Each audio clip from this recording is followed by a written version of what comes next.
In the modern world, where the laws of virtual reality have long reigned, there was a special game. It was the world's first RPG, with an extremely cool guild leader called the King of the End. Therefore, the disappearance of the leader of this team became the main event of the year, to which all attention was focused. Players discussed this topic everywhere, especially considering that this event happened right in the middle of the gameplay.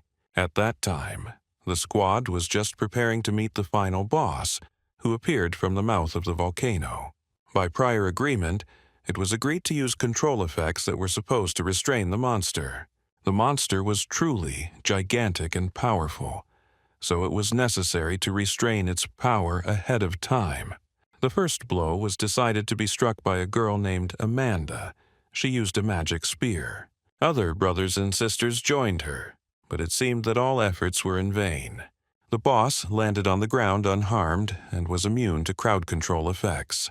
The impact was so strong that lava flowed from the volcano's mouth.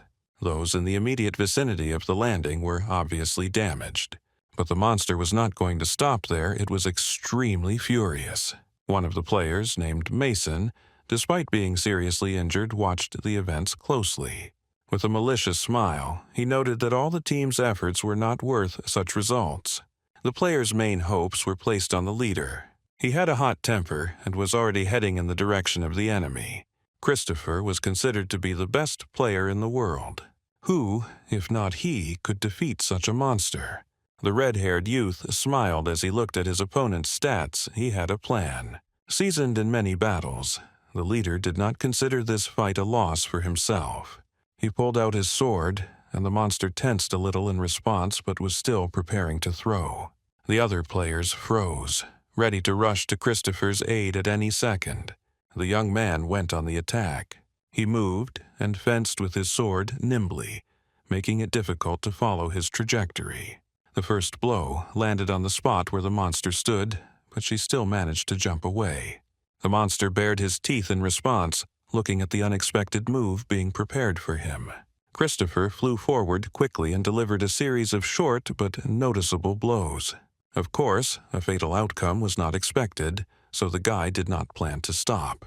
Pushing off from the rock on the other side of the enemy, he flew off in his direction again. This time, the monster was ready and counterattacked Christopher in mid-flight. The situation was taking an unpredictable turn. Both opponents flew away from each other, unable to stay on their feet. Mason, stunned by the sight, opened his mouth in surprise. For the first time, players saw their leader take damage. Of course, the world's #1 player didn't plan to back down because of one missed shot. He enhanced his abilities with a field, hoping to significantly reduce the enemy's life bar. But here too, what was planned did not come to fruition. All efforts were thwarted by the boss's extreme power. Gradually, the smoke and rock debris increasingly hid the participants in the duel in their shadows. Even with the recording, with the ability to stop the broadcast, it was difficult to understand what was going on. Camilla decided to watch the latest quest once again. Christopher's disappearance was haunting her. The young guildmaster was still amazed by the view numbers. More than 7 billion on Sunday. This popularity would certainly have been pleasant, if not for the reason why it happened. There were already debates and bets being taken on the forums about whether the leader would ever return. Users were interested in both the consequences of his non-return and the fate of the game itself. No one suspected that the team members also did not understand what happened there and where Christopher had gone. The leader's disappearance halted all gameplay and plunged the team into depression. In every message on the phone, they saw the cherished news. But we only encountered more dialogues on this topic from others. Everyone was upset and didn't know what to do. They didn't want to lose their ratings. Camilla, like some others, was pursued with offers to participate in investigative programs on this topic. Of course, no one agreed to participate in such events, so as not to lose the love of the public. It seemed like there was no way out, and some people started looking at other games where they could develop. The girl received a similar offer. Right now, she was looking at the screen and didn't know what to answer. She was offered a link to a trending game called Astrom. Following him, she saw a rather attractive description and presentation. For the first time, Camilla felt the desire to support something different. She decided to share the new opportunities with the team members and uploaded the link as a message in the guild. Those team members who did not hold influential positions were not even involved in the gameplay. Because of this, all the bosses, including the last one in the guild, the sixth, named Mary, began to sound the alarm. Even those who, by some miracle, still registered in the RPG, disappeared somewhere. This made the process very boring and uninteresting. No competition. Daisy, the fourth-ranked boss, believed that this could start a fight for the title of first ranker. As if interrupting yet another argument, the unexpected announcement removed all questions. The link uploaded by Camilla was perceived as an exciting release, an invitation to a new game. The eldest took responsibility for the player's future, and they could only agree. Everyone who wanted to participate had to announce their participation in the chat. Gradually, one after another, new messages began to appear there. Camilla's authority was not in question, so she had to move somehow. That's why the players decided not to contradict the guildmaster in any way. No one knew that at this time the game's software developer, Astrom, was in a panic. It is in that building that Christopher, the leader, is located. Still not having recovered from the last session, an entire council of engineers and doctors could not agree among themselves because of such a reaction. This was the first time something like this had happened to them, and it jeopardized the update that was ready to launch. The other players logged out without any problems, but the guy was still inside. What was most disturbing was that no one could track the young man in the gaming space. By Sunday, everyone was struggling with this riddle, which seemed to have no solution. Regarding the system, there were no errors. The engineer did not see any problems. The entire process was carried out solely by artificial intelligence. Humans had no access inside. Despite this, the conversation with the director frightened the man. He could place all the blame on him, but the meeting was unavoidable, so once there, he tried to explain everything in more detail. The player was still logged in, which could have caused the development of another version to be stopped. The director listened to his subordinate in silence and wearily took off his glasses. He inquired about the condition of the other subjects. Only Christopher became an anomaly that could not be corrected, at least for now. A decision had to be made, and it had to be made urgently. The director gave orders that none of the processes should be stopped. The results of the last test may have concealed a mistake related to the leader. This meant that such an error did not significantly affect the other players. The corporation members had no idea what kind of adventures the artificial intelligence had dragged the guy into. In fact, Christopher himself could not understand where he ended up and why there were no other players nearby. Just a week ago, they were trying to defeat an extremely powerful boss together. Determined to win, the squad members rushed at the enemy. But he turned out to be much stronger than it seemed at first glance. When several attacks failed, only the leader came out against the monster. No one else could support him, and the guy himself quickly realized that he couldn't cope with the monster one-on-one. It seemed that, having realized this in time, he had a chance to escape, but it turned out that everything was not so. Now, remembering past events, he literally shook with shame. Until now, no one had given him any instructions. No one was nearby. Only the young man had no options but to fight or run away. And now another mutant stood before him, threatening death. The monster was really huge and agile. It was necessary to resist immediately. Since Christopher was not weak and was quite experienced, he quickly came up with a strategy for himself. This freak had no chance of survival, but when the process was in full swing and the battle was approaching its denouement, the guy unexpectedly received a notification from the system. But she reported that the training course had been chosen for them and immediately teleported the guild leader to another location. And the monster shook his head in confusion, unable to understand what had happened. This battle was not destined to end. The young man realized with horror that he could not refuse, and thus the game informed the hero about the beginning of his studies. He found himself among a crowd of people in some village. To be honest, he was already tired of this. Something similar had been repeated 13 times. but it would be appropriate to note that this was his first time in such locations. Apparently, other players were talking around the young man. They simply wandered the streets without any particular purpose and did not arouse any interest.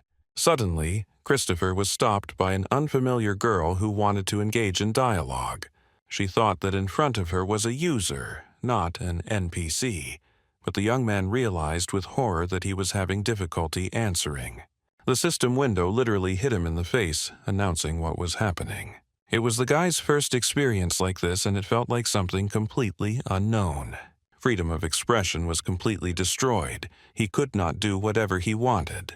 Therefore, the blonde watched with surprise the silent convulsions of her interlocutor. After half a minute of useless attempts, the game took pity on Christopher and allowed answer options. It was at this moment that the hero's mind understood its new role. He was an ordinary NPC in this study, and his interlocutor realized this in a moment. There was a pause between the boy and the girl. Most likely, she was debating whether to continue the conversation, and the hero was trying to overcome the shock.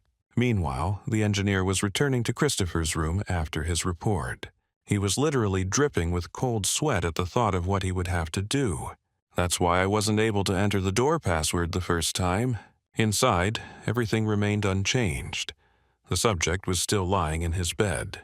The engineer pulled a flash drive with files for rebooting the program out of his pocket. He walked up to the system unit and plugged it into the connector, after which the boot process began automatically. Scanning the time frames did not show any anomaly. Hourly checks were carried out and the boy showed no signs of health problems. But pressing enter could still result in serious injury or even death. But the man had no other choice. The director clearly stated his wishes.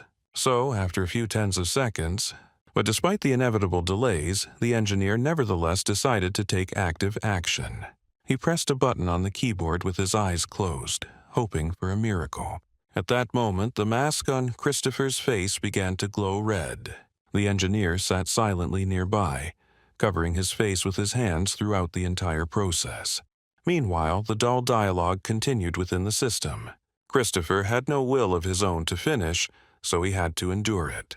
And the girl seemed to enjoy this kind of communication. Each time, the game provided two options for continuing the dialogue, and the hero, like a puppet, voiced what he was given permission to do. He was infuriated by even the impossibility of paraphrasing sentences. Everything had to follow a clear script. Unexpectedly, the game allowed the conversation to continue, and it was a chance to ask my question. Christopher asked the girl why she was so curious about other people, because that was what she was looking for.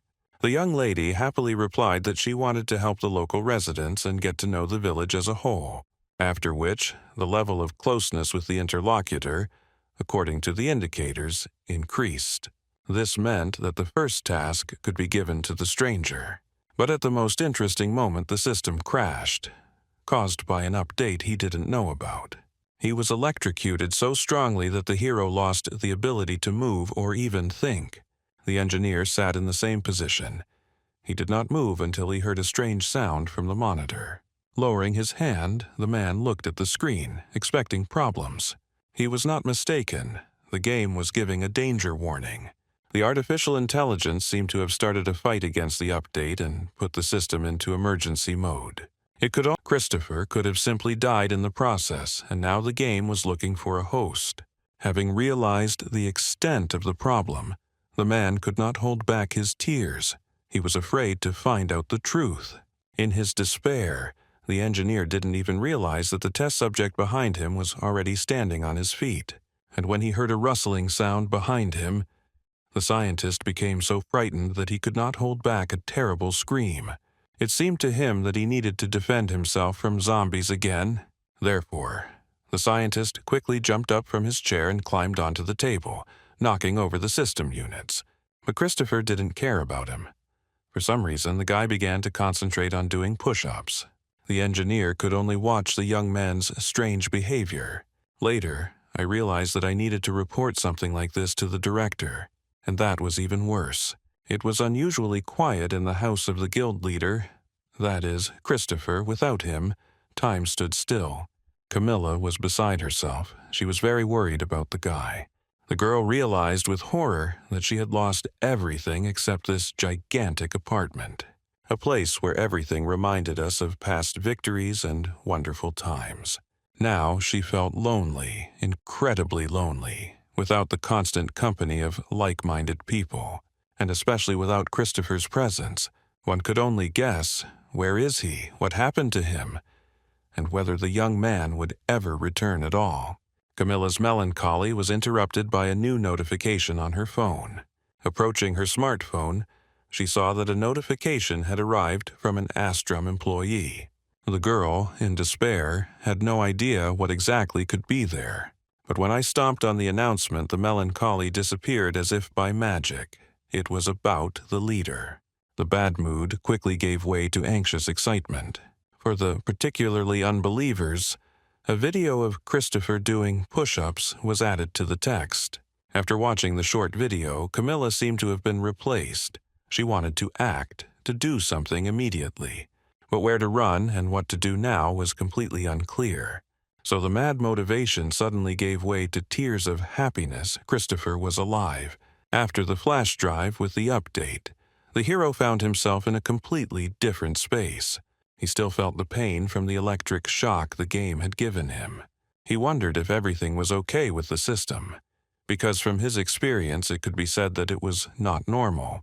As a response to the internal dialogue, a notification appeared about the system blocking external paths. Emergency mode was activated in response to an error, and the next manipulation that awaited Christopher was repeated electrical stimulation. He had no right to avoid this execution, so all he could do was bravely bear the blow. It's just that during all these manipulations, the next notification announced the termination of training. Apparently, the artificial intelligence was launching a new game, and the guy was supposed to take part in it. The unbearable pain did not subside for a second. On the contrary, it seemed to intensify even more. The only consolation was that a white tunnel was already shining on the horizon. This meant that the move was already close. All that was left was to wait. The pain gave way to a feeling of flight within a few seconds, and Christopher was lifted up like a feather. In the process, the young man began to dissolve in the electronic flow. The system informed him that his class and role would be randomly assigned during the gameplay, and then Christopher was deprived of his right to vote. But that was the main thing for now. The hero simply wanted peace and an end to the terrible torture. He begged the game for it. The whole space shook from his screams, and finally, the hero's last cell dissolved into the darkness, replaced by a welcoming wish. The next time Christopher opened his eyes, he found himself in a completely peaceful space. The young man landed in the middle of the forest, not far from the buildings. Now he finally managed to catch his breath. It seemed like a little more, and he would have a heart attack. The cold sweat flowed down his forehead, but he continued to breathe, remembering all the meditation techniques he knew. Finally, the torment is over, and it's time to take a look at everything that was around. At that very moment, a chest fell right at the hero's feet. This was entirely expected. Most likely, there was a reward for training inside. The boy regretted only one thing. The chest fell with a sound that was too loud for the enemies to hear. In other respects, Christopher was absolutely right. Inside were weapons and other artifacts that might be useful in the beginning. Having taken the blade in his hands, the hero was already completely confident that he would be able to start everything from scratch. All that remained was to understand who exactly he was now. Thanks to the card inside the chest, it became clear that his position was the head of the White Bear Knights. The letter, which the boy found later, outlined all the future tasks for the first time.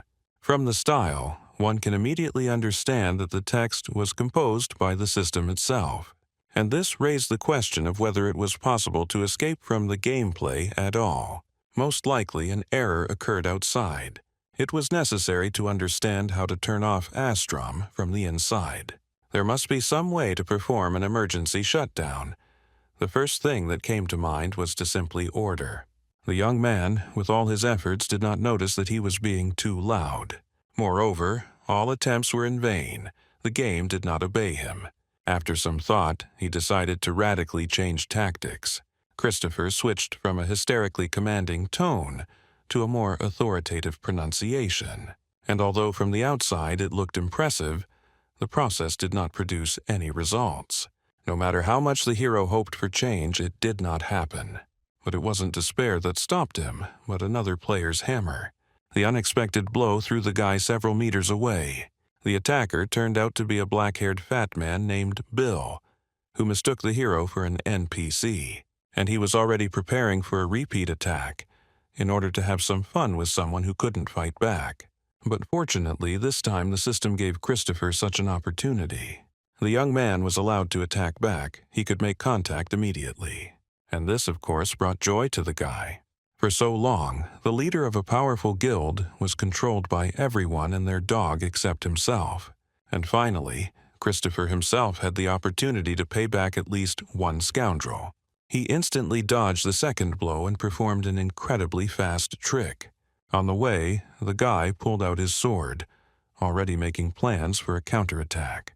Surprised, Ben looked back, trying to find his opponent with his eyes.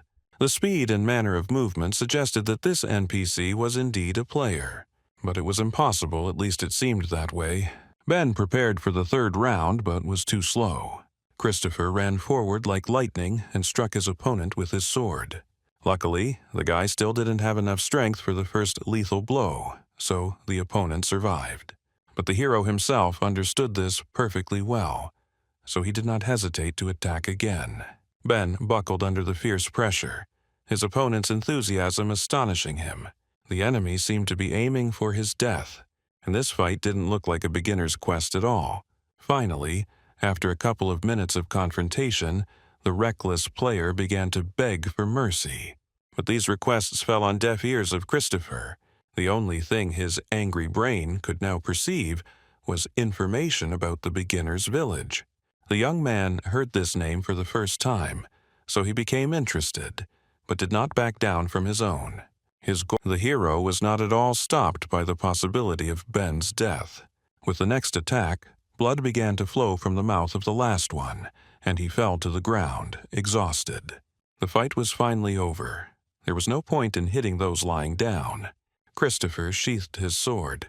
He felt extraordinary pleasure and a pleasant tension in his muscles. It seemed that control had returned, but that was until the next system alert. He was given additional opportunities. Now the guy could attack first, but still it was forbidden to kill anyone. Punishment awaited for this. Anger. Another 10 days passed in the endless search for a way out, during which the official opening of Astrom took place. The launch was so successful that the servers were running on their last legs. Artificial intelligence determined the opening date on its own, so engineers did not have time to prepare. The media couldn't keep up with the latest events. People were rushing through the corridors in a frantic rush. Fortunately, there were no particularly difficult problems. Of course, if we don't take into account the situation of Christopher, who was still in an unknown location. The guy finally pulled himself together and found his first 2 followers. The girl and the boy trained hard, although they did not fully perceive him as the elder. Michael and Katie were constantly talking and laughing at the commands of the NPC Christopher, but he didn't pay attention to this, trying to come to terms with the state of affairs. The girl constantly asked about the opportunities that these trainings could provide. She wanted to be stronger and move to the next level. The hero would like to answer in his own words, but we had to take advantage of the opportunities that the system provided. These were standard phrases, motivational slogans that made the young man feel ashamed. The only time he felt more pathetic was when he saw the reaction to such a statement. The guy literally wanted to cry from the enthusiastic cries of those around him. The only option in this game was to follow the script. At this point, Christopher decided to end his torment by focusing on the process. He was given a task along with the box, completing which would give him a chance. Maybe then there will be an opportunity to change your situation. It was time to go on the quest. Taking the armor, he ordered Katie and Michael to stop. The young man and girl silently waited for an explanation. Instead of words, the commander, an NPC, began to help them put on their armor. It was clear that the next test would not be like a normal training session. Once the decision was made, the system window announced the mission rules. The game stipulated that players were not allowed to die, so the only option was to conduct the reconnaissance on their own. Christopher didn't like the idea of fines, so the dirty work fell entirely on his shoulders. This was to the advantage of both the boy and the girl, who willingly agreed to wait. Unfortunately, the company was located in the very center of a dense forest. Therefore, it was necessary to make one's way with the help of a sword. The enemy nest was obviously well hidden, but as time went on, the situation became increasingly worse. The signal that the location had been found was still missing. It was possible to wander like this until darkness fell, and most likely, this would have been exactly the case if not for the sudden appearance of another player. The system immediately recommended two possible scenarios: ignore or engage in dialogue. The interlocutor unexpectedly noted that he was also looking for Kvimoms, the same monsters. He said he had been searching for them for many hours without success, in fact, doing the same thing as Christopher himself. But unlike this guy, the hero had a map, and now he could tell the player the exact location, which he most likely could not reach on his own. Resigned to his fate, Christopher revealed the necessary information. Luckily for himself, the guy saw a pleasant option, to get a tip for a reward. But I immediately wanted to use it, and why not? The choice of the interlocutor was obvious. He also strived to develop, so he did not refuse tasks. Judging by the information in the system notifications, the nest was located somewhere nearby, but not close enough for each of the interlocutors to get what they want. The young man, without waiting for the last words of the NPC, was already eager to go on a search and receive a reward. He wanted to find the nest as soon as possible, but he looked like an ardent, experienced drug addict looking for his next fix. This kind of thirst always amazed Christopher. Otherwise, he would have refused his interlocutor. In the end, having agreed on the task, the guy didn't even have time to blink before the player disappeared from the horizon. The dreary anticipation was much more draining than the fierce battle. That's why Christopher himself decided not to sit idly by. He had no idea that new players had appeared in the village. These were not ordinary newcomers, but his old acquaintances from the guild. Following a tip from Chief Engineer Camille, Mary and Daisy arrived here in search of their leader. The last one began to look around, grimacing from the realization that this game was superior to the previous one. But Camilla noted that they needed to hurry to register the guild's name. No one could, or even had the right to, steal their glorious name and reputation. Only Mary was worried about little things, like appearance, which was not the time now. But the girl was always like that. Of the three, she was the most frivolous. Meanwhile, the search in the forests around the village was still ongoing. After continuous wandering, it was decided to make a short stop. The nest was still not visible even on the horizon, although Chris had enlisted the help of his charges. It was very strange. With each passing hour, the young man became more convinced of his mistake. It was necessary to trust all the time. This was confirmed when the player's head appeared from the bushes. He completed the quest and came for his reward, announcing the location of the nest directly above the heads of the company of applicants. At that very moment, the system issued a notification about the completion of the task. It was necessary to choose the reward option that best suited Christopher. In the end, the hero chose the following series of tasks from the Kingdom's Avenger. All that remains is to complete the standard layers of politeness. Because, God forbid, he gets a fine, and for this, the guy finally managed to raise his level. The gaming addict was very pleased, and he literally beamed. A moment later, the interlocutor went on his way, dancing and humming a silly song. Christopher's company was left with the rat cave problem on its conscience. Katie and Michael prepared for their first mission under the supervision of the commander. They began to rustle their swords around, looking for rats. And they didn't keep us waiting with their appearance, jumping out of the thick crown of a tree that was nearby. Thanks to his disposition, the group leader noticed the enemies first and ordered the players to retreat back. Still, they needed to be protected to avoid getting into another mess.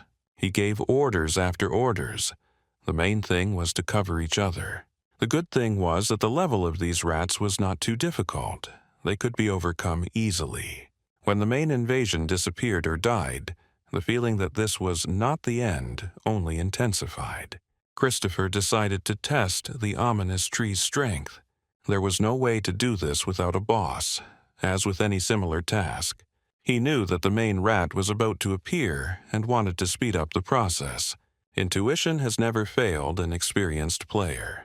Too many hours of my life have been spent on self-improvement in RPGs. Meanwhile, at the guild office, the name registration was not going as expected. For some reason, Camilla was sure that no one would dare take away their name. But the last guild had already been registered. Who else came yesterday and said this name? Which caused a lot of indignation among the girls. They demanded to know the man's name and, if possible, his location. The guild master turned out to be that same impudent Ben with whom Christopher had already dealt. While another conflict was brewing in the village, the tree crown finally began to stir. Suddenly, sharp thorns broke through the dense leaves and flew towards the hero. Of course, the guy managed to dodge. He was expecting something like this. After the attack failed, the tree's crown began to shake, as if something large had moved there. But a moment later, a small furry creature burst through the foliage and quickly headed towards the ground. That's what the rat boss looked like. A bigger, angry, furry ball of fur. Christopher was not afraid of such a meeting. He was ready to destroy his opponent. Although, to his taste, he looked like the cutest creature in the world. Despite his sympathy, the boy planned to cut the creature into 2 halves, but the system prevented this. At the guy's discretion, a new requirement was issued. A secret task. A window like this rarely appeared, so Christopher became interested. It turns out the game was supposed to tame the rat boss by any means necessary. On the one hand, the guy liked this proposal, but on the other hand, it made him a little angry. Several more minutes passed in the fierce confrontation. The white banner raised by the enemy was already visible above the improvised battlefield. Michael and Katie could finally breathe freely, without having to worry about the resistance of the rat boss's minions. They were very pleased with themselves. The first mission was a success. They didn't care that it wasn't completely full because Christopher was still fighting. Although it was hard to call it a fight, the taming turned out to be a very painstaking process. The little bastard was not going to give up, although he already realized that he would not gain an advantage. He certainly had a character to be reckoned with. At first, Christopher was surprised by such resilience and persistence, but then I even began to get a kind of pleasure from it. He got excited and decided to use the serum to inhibit his opponent's strength. By throwing it at the rat, the guy achieved the desired effect for a while, but that was too short a time for a full-fledged attack, and the boss's power was restored. Christopher had another trick that could be called his signature one. The mad enemy just rushed into attack. This is exactly what the young man was expecting. It's time to complete the secret mission. The boss was rapidly approaching, most likely deciding not to resort to maneuvers and attack from the forehead. Christopher readied his finger for the master's special skill. All he had to do was hit the forehead. The rat realized too late that it had fallen into the trap on its own initiative. A strong blow to the head threw him back several tens of meters. Just then, Michael and Katie emerged from the bushes into the light to see how their NPC mentor was doing. The rat boss fell right at their feet. He screamed in pain as he was severely injured, jumping up from his seat. Christopher took this as a signal to repeat the method that had proven most effective. The girl and the guy didn't understand the hero's behavior at all. They didn't know that NPCs were capable of such things. Meanwhile, a serious conversation was brewing in the village, which could escalate into a conflict. That same Ben, after a skirmish that ended unsuccessfully for him, came up with a business idea. He offered investment assistance services, like a broker in the gaming world. For 1 gold piece, the guy was ready to fulfill any whim in this area. When the system reported the call, the player thought it was about investments. But, in fact, it was Camilla, and she only needed to find out the location of her interlocutor. Since he was in no hurry to answer the questions, the girl had to maintain the conversation he forced upon her. In the end, she managed to arrange a meeting. One problem was solved. A few hours later, Ben was still in the same place, hoping to make some money. But the girl was so beautiful and impressive that she automatically attracted attention. When she started walking towards the newly minted businessman, he completely caught his breath. The leader decided to pretend to be friendly at first, and pretended to be genuinely happy about the meeting. Ben looked at his interlocutor, unable to force himself to put two words together. Blushing like a tomato, the young man finally began to explain what he was doing, locking himself up. But Camilla interrupted him mid-sentence, grabbing what she considered to be the scoundrel's hand. The guy could hardly stand this kind of attitude towards himself. He wasn't used to anyone showing affection in public, but the interlocutor had no intention of stopping, and seemed to even increase her efforts. She ignored. At the very peak moment, Camilla unexpectedly offered to sell her Ben's guild as well. She took advantage of the fact that the guy was completely incapable of thinking clearly. But she didn't take into account that the word money had a greater influence on him than anything else in the world. The young man immediately pulled away from her and increased the distance, thereby regaining control. He did not enter into dialogue until he regained his ability to reason soberly and logically. But after just a minute, Camilla regretted not killing him right away. Instead of agreeing, Ben, it turns out, had plans to become a legend under that name. Meanwhile, in the forest, parallel to these events, a full-fledged training session was taking place. The rat boss, having suffered many setbacks, was eventually tamed. And now Christopher was busy honing and imprinting his leadership on the creation's memory. Katie and Michael tried unsuccessfully to get their instructor's attention, but it was no use. His attention was completely focused on the creature that had been literally staring into his mouth for an hour. The baby even began to analyze the commands he heard, and later he carried them out, to the surprise of everyone except Christopher himself. The hero was pleased with his work. Now he and the rat boss could fully communicate. The only thing he still couldn't understand was why the system ordered taming instead of killing. But the job was done, and by the way, not without pleasure. Finally, to somehow reward the animal for his efforts, the guy gave him his cap. He apologized for the bumps he gave the rat, and the latter thought it was a sincere reaction. Now the baby has finally agreed to be in this company, although of course no one asked him about it. Michael and Katie were already tired of watching Christopher's strange behavior, and they decided to leave him alone, but he finally decided to look at the progress. It turned out that the guy and the girl worked hard and increased their indicators to the required values. So far, everything that was planned has happened as it should, but he had to move on with the list, so Christopher pulled it out of his pocket. Checking the assignment now looked completely different, and in general the whole gameplay was boring. The young man had no idea that nearby, with the girls from his former team, things were completely different. After a failed agreement with Ben, they set out on their first mission. Camilla needed relief and a chance to let go of her anger. The local monsters were better suited for this. Daisy and Mary willingly helped the girl in this quest. They had not been in battle for a long time. Luckily, their abilities here were much better than Christopher's. They were kept at a decent level. They were not offered a random choice of avatar. Although the girls didn't know that it could be any different, only the leader was so lucky. No matter how terrifying the monsters were in appearance, they were no match for experienced players. Daisy always had the back of her comrades and could be relied upon. At this time, Camilla was accumulating energy for a powerful spell. The girl knew how to create magical runes and control flames, and now, when her anger was at its peak, the effect of such actions was extreme. She wanted to create optimal conditions for the guild before meeting Christopher, and since everything didn't go according to plan, the girl felt like a failure. Someone had to answer for this. Ben couldn't be touched, because others suffered. Only Mary in this situation tried to maintain a good mood as much as possible. They rose in the rankings and others began to follow them. This could have been considered a result, if not for the leader's desire to maintain his previous status.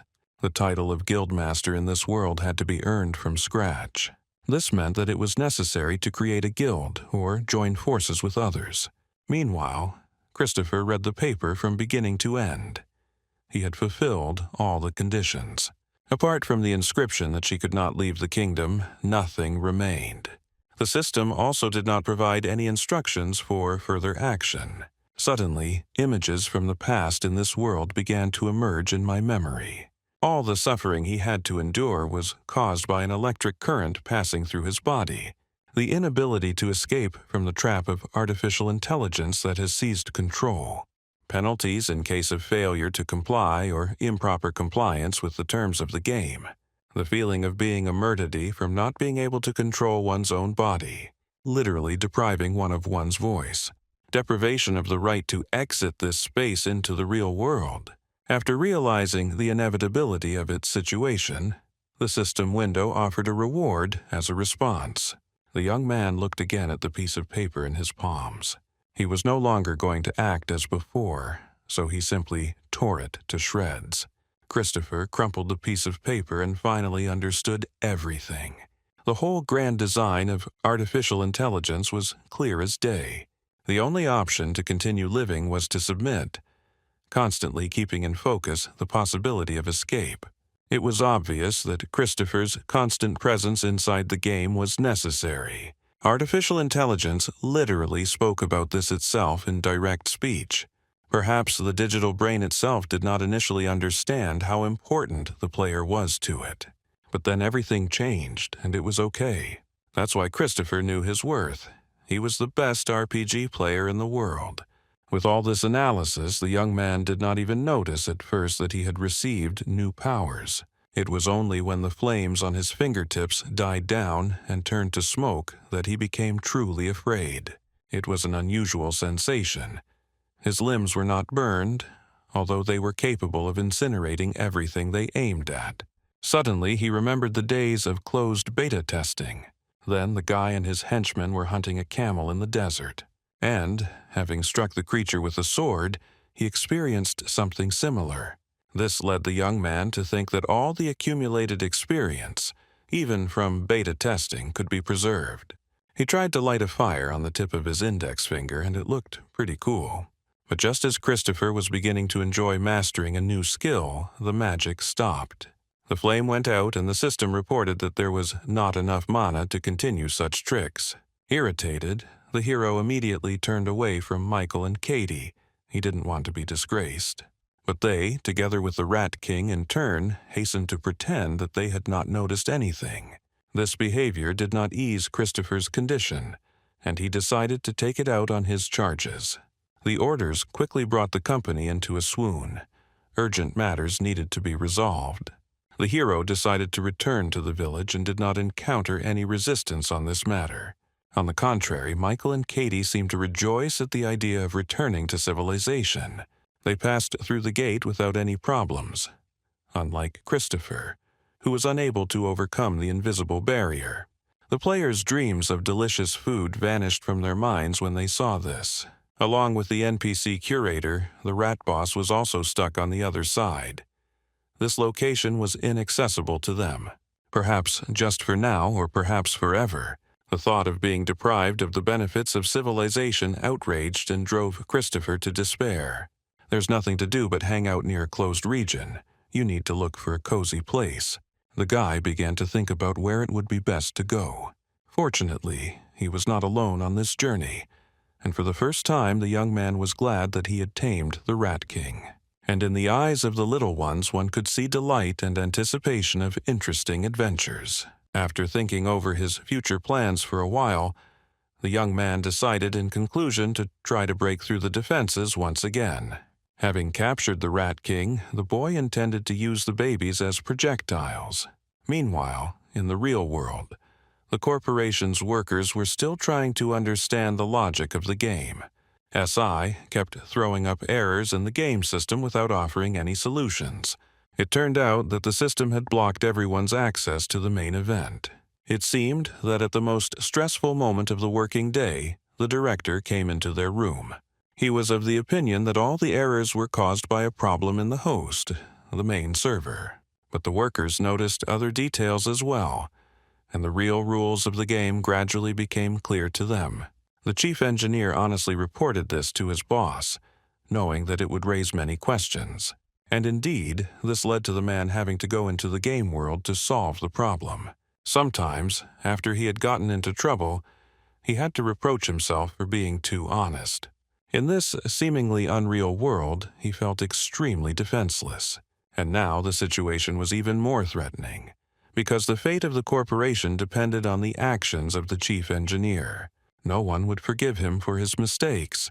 He couldn't feel sorry for himself. A large crowd of eager players had already formed at the gates of the village, but they were not allowed inside. Some have already begun to lose their common sense due to the inability to join the main quest. Therefore, in the wake of public outrage, the man found nothing better to do than resort to guarding the gate. But those programmed by artificial intelligence responded emotionlessly that there was no access to the village. It has already become impossible to somehow solve this problem. Suddenly, the chief engineer realized that Christopher could be the cause of this bug. It was necessary to find the guy as soon as possible and find out what was going on. But in the current reality, such an idea looked like the beginning of the end because no one knew anything about the player. Realizing the difficulty of the mission, the man's legs gave way and he fell to the ground. There was no fear on Aaron's face at that moment. A smile was fluttering there, the flag of doomed procrastination. Only one group of players didn't know what was going on. They were fighting another monster while undergoing beta testing. The fight seemed fierce. All attention was focused on defeating the enemy. The last thing the squad members saw was the courage of their leader, Chris, who single-handedly rushed at the powerful monster. After this, the world around them began to change rapidly and they were drawn into the funnel. A few days later, although none of the group had any idea of the time, they found themselves in Astrom. They were transported right under the fortress walls of the village, around which scandals and disputes were taking place. The first and main task was to restore communication between the squad members. Second, understand what is happening and check the indicators that were reset. Unfortunately, the beta testing results were not saved, and contact with the guildmaster was completely lost. The group members were at a loss as to what to do in this situation.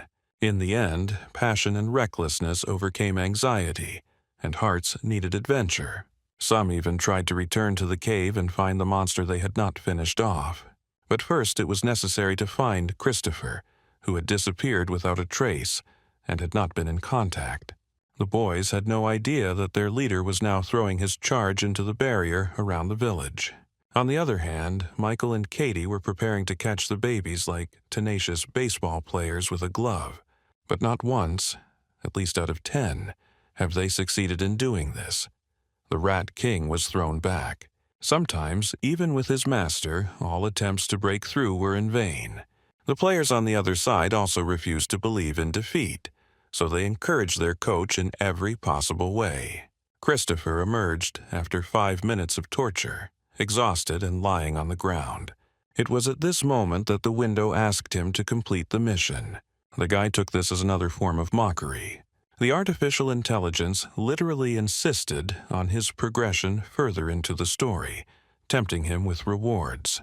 It was necessary to refuse or give your consent to the course of the game. Blackmail and bribery only made Christopher smile. The system seemed to be in despair because of his wayward nature, and the guy liked it. He agreed to the AI's terms in hopes of improving his situation. At this, Christopher stood up and tidied up the Rat King. As Michael and Katie rushed to the young man, the system announced a change in his role in this world. To complete the mission, the boy had to become a mentor for a monster and give a name to some slime. And before Chris had time to finish reading and think over the conditions, his body began to dissolve into thin air. This time, at least, the teleportation was done without electric current, fortunately, of course. The first thing the player did in the new location was draw his sword. A second later, a chest containing a reward landed on the ground next to him. Christopher smiled sarcastically, feeling that nothing good would happen in this gloomy cave. The hero had already forgotten about the two players, who were still sighing in confusion over his sudden disappearance. It was time to test fate once again, and to do this it was necessary to warm up properly. The tame, cute little animal still kept the young man company. The Rat King demanded attention, and it was absolutely impossible to refuse him. So, after stretching, it's time for active caresses and happy purring. The process stopped only when an ominous growl was heard from the darkness. The weapon was back in the hero's hand in a flash, and for good reason. The enraged runny nose decided to treacherously attack the player from behind, but he managed to block the attack. The enemy was forced to retreat a little from his vile plan and go around for a second time. As Christopher prepared for another skirmish, he already suspected that there was more than one monster in the air. Therefore, I decided to speed up the victory with the help of my guildmaster skill. Flames quickly burst from his fingertips and flew towards his enemy. It gradually became more and more captivating, surrounding the representative of the runny nose. Soon, a real pillar of fire formed behind the monster. This significantly helped the guy to strike the enemy in the skull area. For the opponent, such a counterattack proved fatal. Only ashes remained of him. While Chris was busy with his urgent matters, his comrades came to make inquiries. 4 players planned to join the last guild, hoping to restore the old guard. Without knowing all the circumstances surrounding Bill, they persistently advertised themselves. The desire to reunite with his leader was so strong that he had to think a little with his head. Meanwhile, the new owner of the legendary guild name was still going through a difficult time. He felt unsafe everywhere. Bill always felt like he was being watched. Even among a crowd of people in an open area, the player could not allow himself to relax, not to mention the ordinary terrain and being alone. The newly minted businessman was afraid of an encounter similar to the confrontation with that extremely powerful NPC. That's why Bill chose the option to attack first in any situation, as if the past had taught him nothing.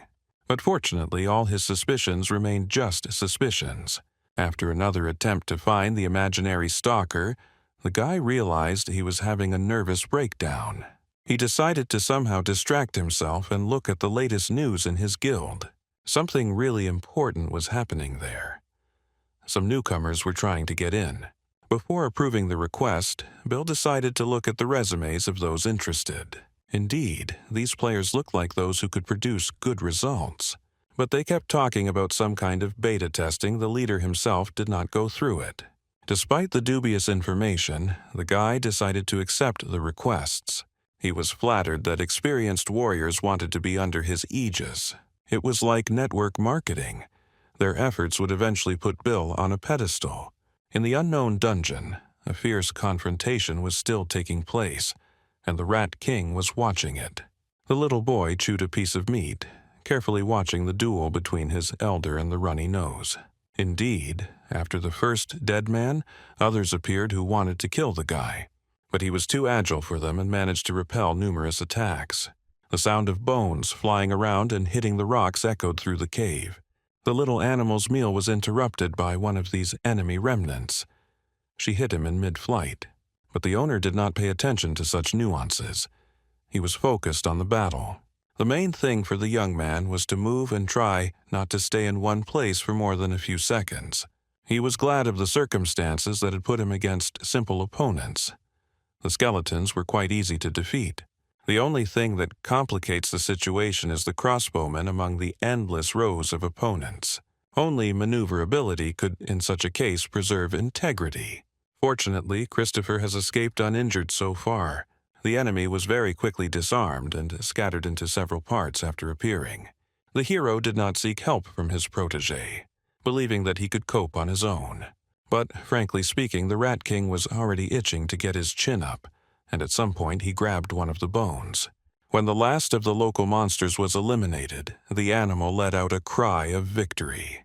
Taking a breath, Christopher even felt glad about this circumstance. He no longer regretted taming. In addition to this, he felt his body gaining more power during the confrontation. Since there is no more work left, it is time to check the reward box. It's always nice to receive gifts, especially if they are truly valuable. After pressing the permission button, the surprise box opened.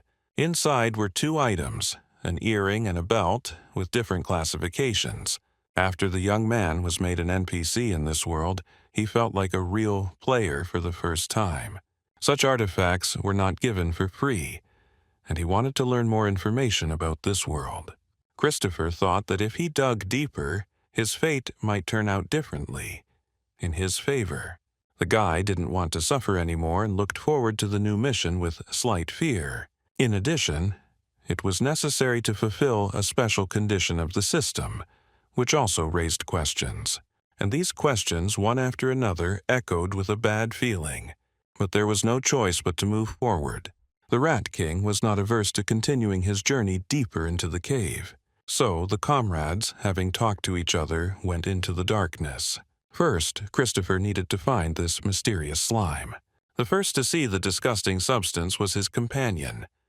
Perhaps he should have chosen it. The organism closest to the visitors stirred, sensing their presence. The hero involuntarily grimaced. He expected something more attractive, but it was easier to fight with such a nasty opponent. He didn't evoke any regret. The guy pulled out his sword and prepared for another skirmish, not intending to deviate from the script. The first 3 enemies in line were cut down in the next second, but the positive mood evaporated immediately after that. It turned out that the villains were not affected by ordinary weapons. They recovered within a minute. The guy even had to run away from a lightning-fast counterattack.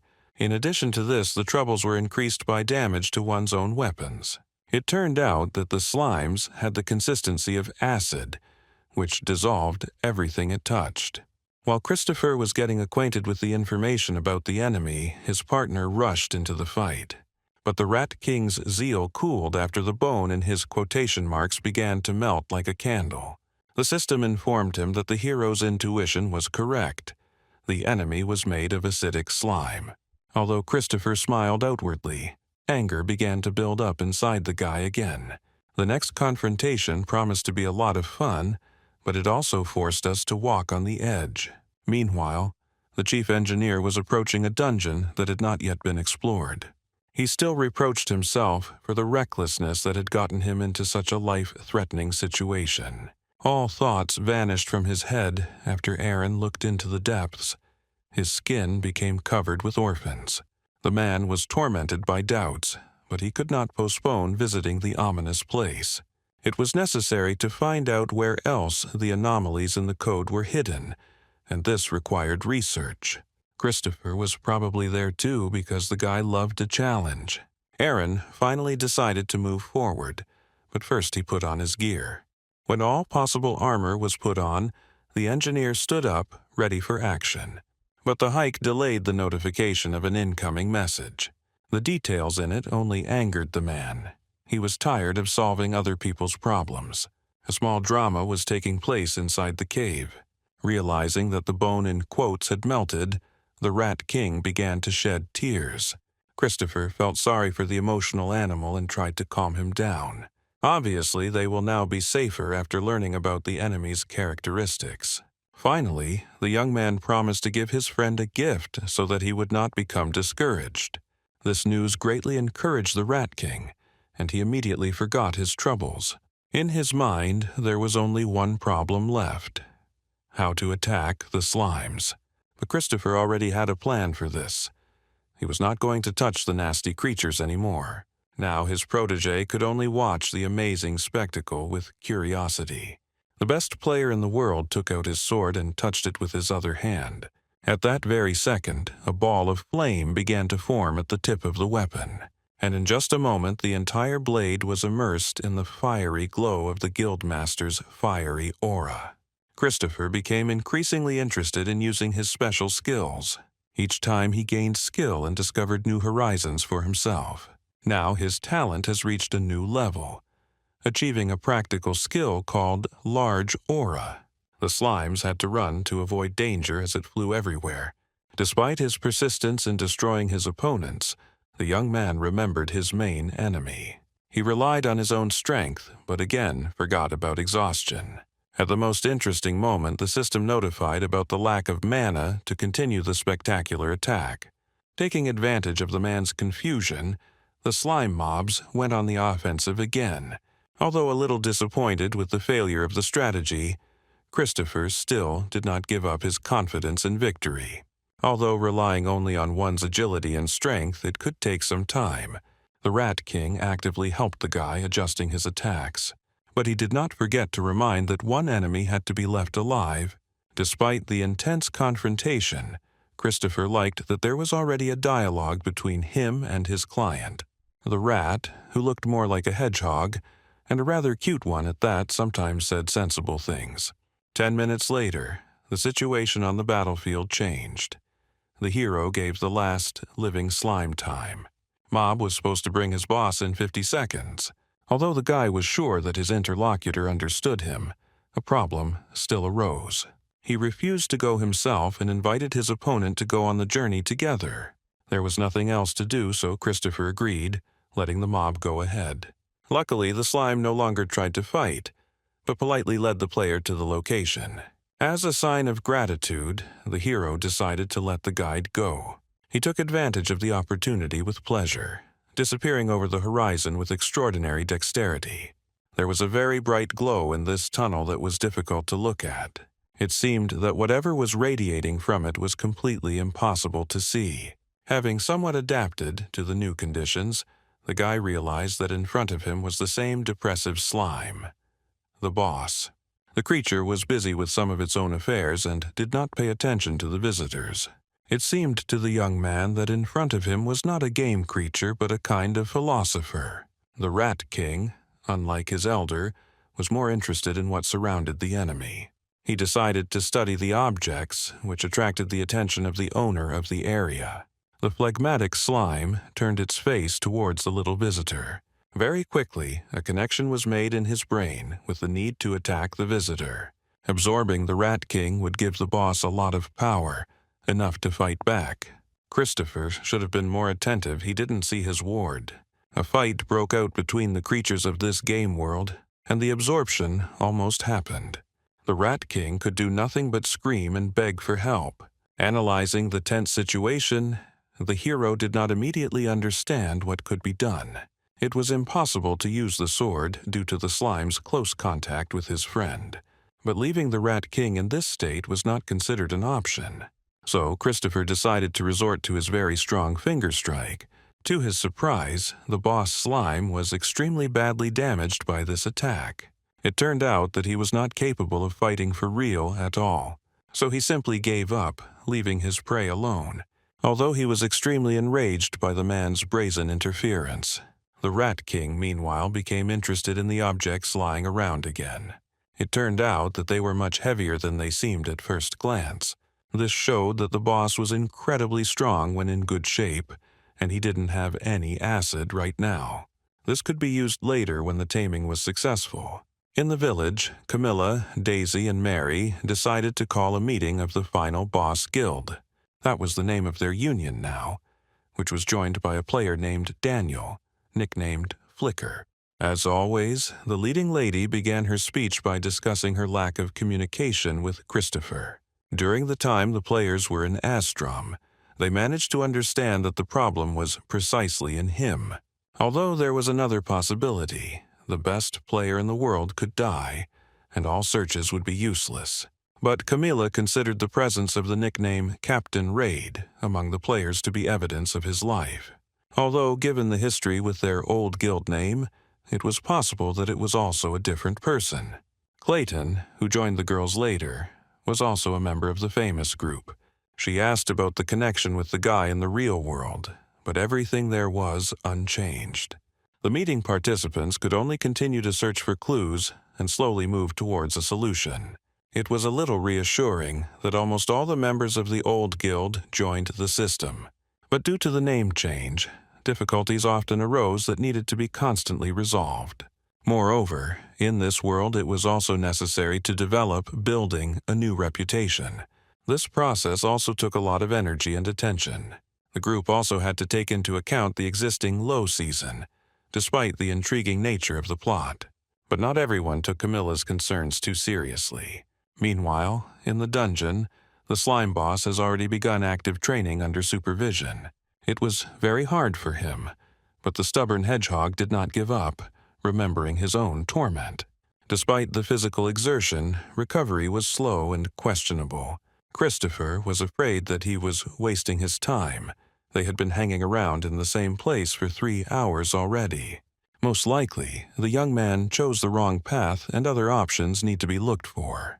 An intense brainstorming session began, and this time the matter turned out to be difficult. In this dungeon, as in the previous task, everything had to be resolved through tricks. Some unusual move or trick would completely change everything. There was no other option than to start a dialogue with the new ward. Only this little bastard knew what exactly motivated him. But Christopher was not ready for this language. He had barely begun to understand the Rat King. The slime obviously wanted to be understood, but the player only heard gurgling. The guy had the impression that he had fallen into a distorted mirror. The puzzle literally made his head feel like it was about to burst. The young man, Velov, would like to receive mercy from the system through a translator, which he said out loud. Covering his face with his hands in exhaustion, he had no idea of the happiness he had brought to his charge. It seemed as if the stubborn hedgehog had been waiting for this signal. He rushed towards the slime. While Christopher was composing a clever analysis in his head, the beast had already moved on to translation. He actively tried to attract the owner's attention, but it seemed that the hero did not pay attention to anyone at all. Suddenly, after a short pause, Christopher raised his face, on which there was a happy smile. The Rat King looked at his master with confusion, not understanding what to expect. Meanwhile, the guy stood up and, drawing his sword, quite clearly understood his intention to kill. Naturally, it was impossible to cause significant damage to the boss with a regular weapon. Therefore, the hedgehog was not worried at all about the future of his new charge. He simply gave his mentor a few minutes to let off steam. The slime was chopped into several pieces, which immediately after colliding with the sword turned into small jellies.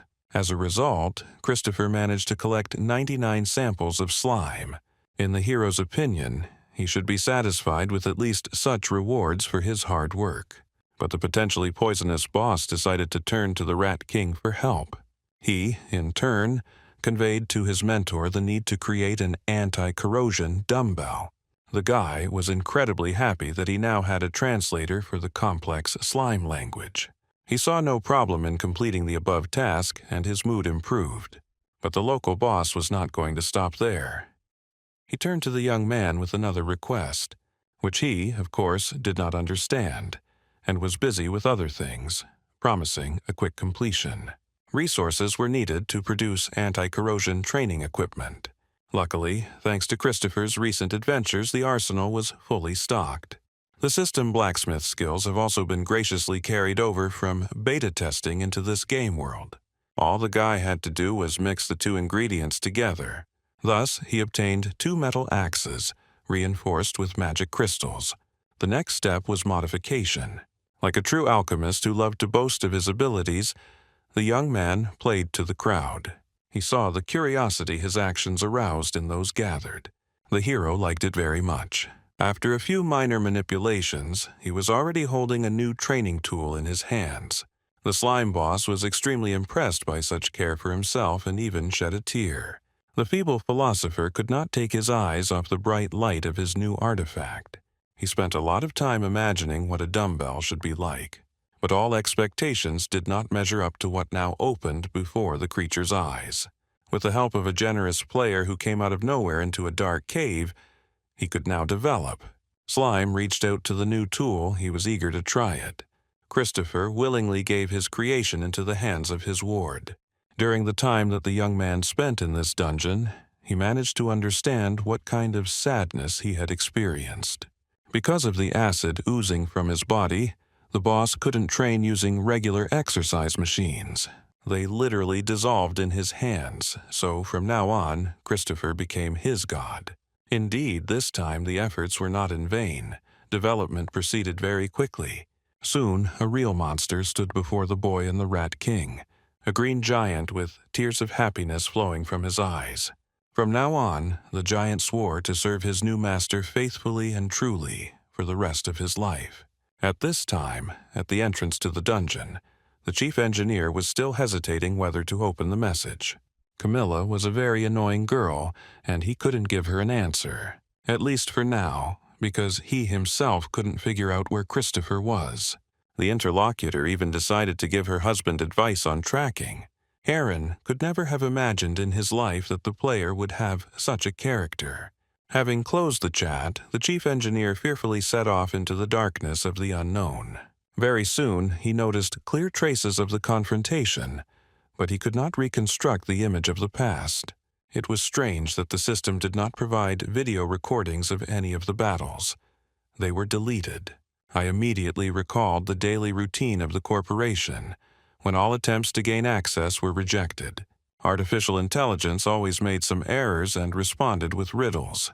Most likely something similar happened in the game world as well. Suddenly, all of Aaron's thoughts vanished when he saw a small passage hidden behind the rock. The husband immediately ran in that direction, hoping that he would find Christopher there, or at least his tracks, but he failed to achieve his goal.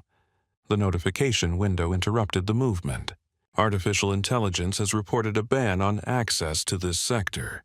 Despite the impressive changes to the boss slime, Christopher honestly expected more. The boy was pleased that the newly minted giant swore allegiance to him. But I would like to know in more detail what specific powers have now entered his personal arsenal. Realizing that the new mentor needed a show-stopping presentation, the giant thought about it. But this did not last long, because the system had already created ideal conditions for combat testing. Christopher's charge was cut into pieces within seconds. Meanwhile, in the central square of the village, about 2,000 players came to meet with the leader. They were given coordinates, but there was no sign of Christopher, the guildmaster of the last guild. After 10 minutes of tense waiting, the new arrivals heard a greeting and looked around. A completely different person appeared before them, unfamiliar, and moreover, quite impudent. Bill's appearance lowered the level of trust in the gaming world as a whole. He was treated as an imposter, and he, realizing this, immediately changed his tone, demanding respect for himself as a master. Some people were outraged by this attitude and were ready to fight to defend their own honor.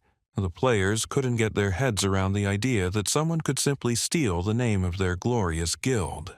Therefore, it was decided to teach the scoundrel a proper lesson. The fight was still going on in the dungeon as well. The culprit of the slime's destruction turned out to be another huge monster.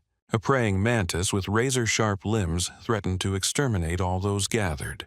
The mere sight of this creature was truly terrifying. Christopher didn't expect the attack to come so unexpectedly, but luckily he didn't have to engage in battle because the boss slime was difficult to eliminate. A moment later, he grew together and counterattacked the cunning attacker. The only way to completely neutralize Christopher's new ward was to destroy the core. Until then, the giant was always ready to resist. And now, the former feeble philosopher threw the praying mantis away from himself several dozen meters. At the same time, he continues to restore his soft, amorphous body. The toothy, ugly creature bared its teeth in response, preparing for a new confrontation. With her blade-sharp paws, she began to quickly strike at her opponent's body. Of course, the slime's pressure made him feel uneasy, but he still tried to hold on bravely. Feeling responsible for the new owner and the weak mobs lurking around, the boss remembered very well how they stood up for him when he himself was unable to do so. At some point, the creature seemed to get a second wind. Christopher's new protege understood that the matter needed to be resolved as quickly as possible, because otherwise the praying mantis might have a chance to attack everyone nearby. Judging by the description of the system, the monster lost all of its relatives and friends. Therefore, it is extremely insane. Soon, the slime had the opportunity to properly teach his opponent a lesson. With the weapon Christopher created, the giant was able to keep his distance while still dealing damage. The mad mantis's paws could not reach the wily potential victim. In this way, the two monsters could fight almost equally. The hero closely followed the course of events, ready to intervene at any moment. He was interested in observing the development of his new protege's opinions. It seemed that this was not the first fight in his life. Slime carefully monitored all possible dangers for himself and tried to avoid them. He used different approaches to achieve this, and combined several techniques. Eventually, at some point, the giant managed to grab the mantis by the neck, with the other hand continuing to defend against the sharp front paws of the opponent. The delighted, unexpected creature felt its life was in danger, so it resisted with all its might. But all attempts were in vain. Now the slime even allowed the thought of letting go of its prey. The giant swung the monster from side to side like a rag doll, seeming to grow stronger. Eventually, the slime released the mantis, slamming it with all its might into a nearby rock. A second later, it flew apart, raising a column of dust and stones. Christopher was so impressed that he jumped up from his seat and started clapping loudly. His example was immediately followed by the Rat King. Such a powerful comrade would be useful to everyone. Slime was a little confused. He was not used to such displays of attention.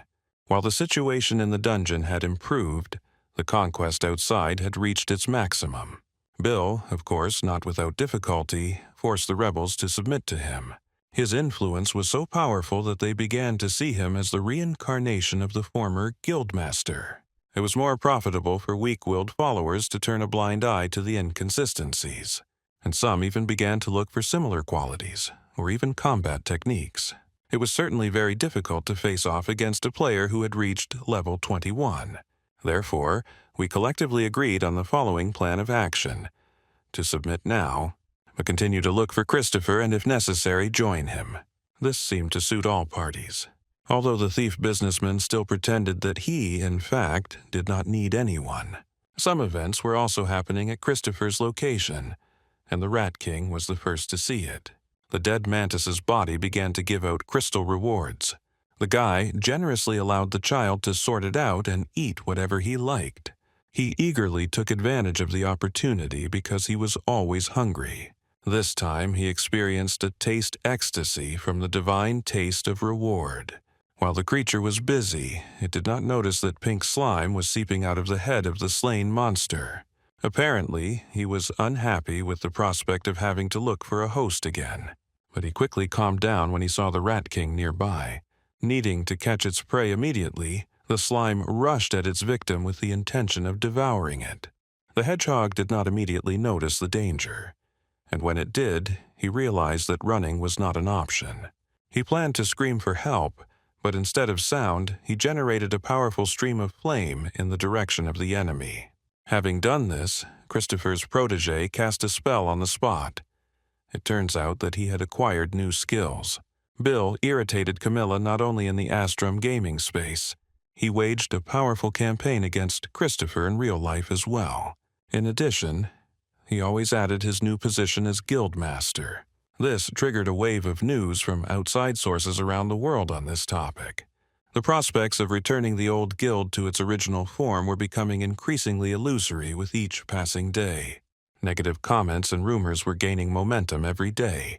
The matter now concerned not only Christopher's absence, but also his skills as a guildmaster. One article really struck a chord with the girl, and she decided to look up information about the author. Finding out a nickname on any form was not too difficult. And now, the enraged brunette realized that she was dealing with the same scoundrel Bill. Remembering his face, Camilla immediately felt the desire to punish him physically. She already regretted that, having met them for the first time, she had simply refused to carry out the reprisal.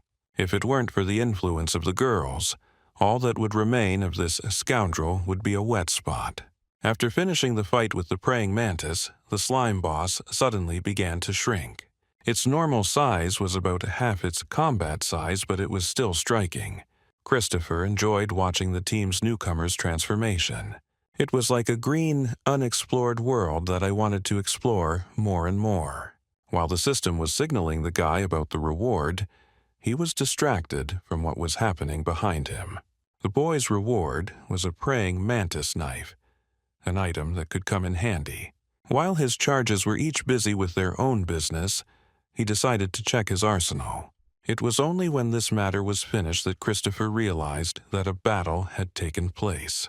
Turning around, he saw the remains of the flame pouring out of the mouth of the frightened Rat King. The fact that the children were developing did not cause the young man any concern. On the contrary, he was glad to have another powerful assistant on his team. But first, the first tamed one had to be given a name.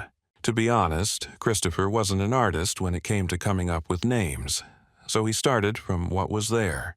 This time, the young man tried to concentrate on what he heard from the hedgehog's mouth. Therefore, he announced that from now on this one would be called Kwong. Not understanding the creature's silent indignation, the boy solemnly completed the symbolic dedication. From that moment on, no objections from the Rat King were taken into account.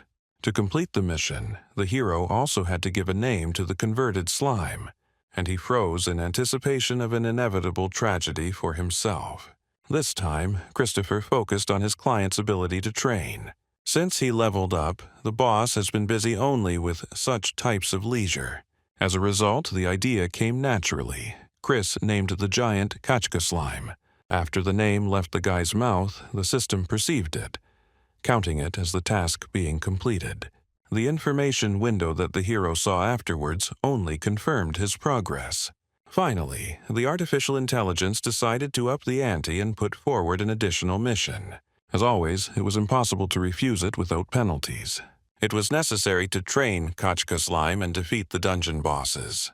At first glance, the obvious task seemed strange given everything that was happening. Having been here for quite some time, he thought that he had managed to destroy all possible enemies. He expected that in a few seconds the system would notify him that this task had also been successfully completed. The Trinity remained in their places, unaware of the impending danger. This was especially true for the Rat King, who continued to absorb magic crystals. He was so engrossed in the process that he didn't notice the attack that miraculously passed him by. The appearance of a powerful skeletal warrior was determined solely by the requirements of the system. He literally appeared out of nowhere and immediately started fighting.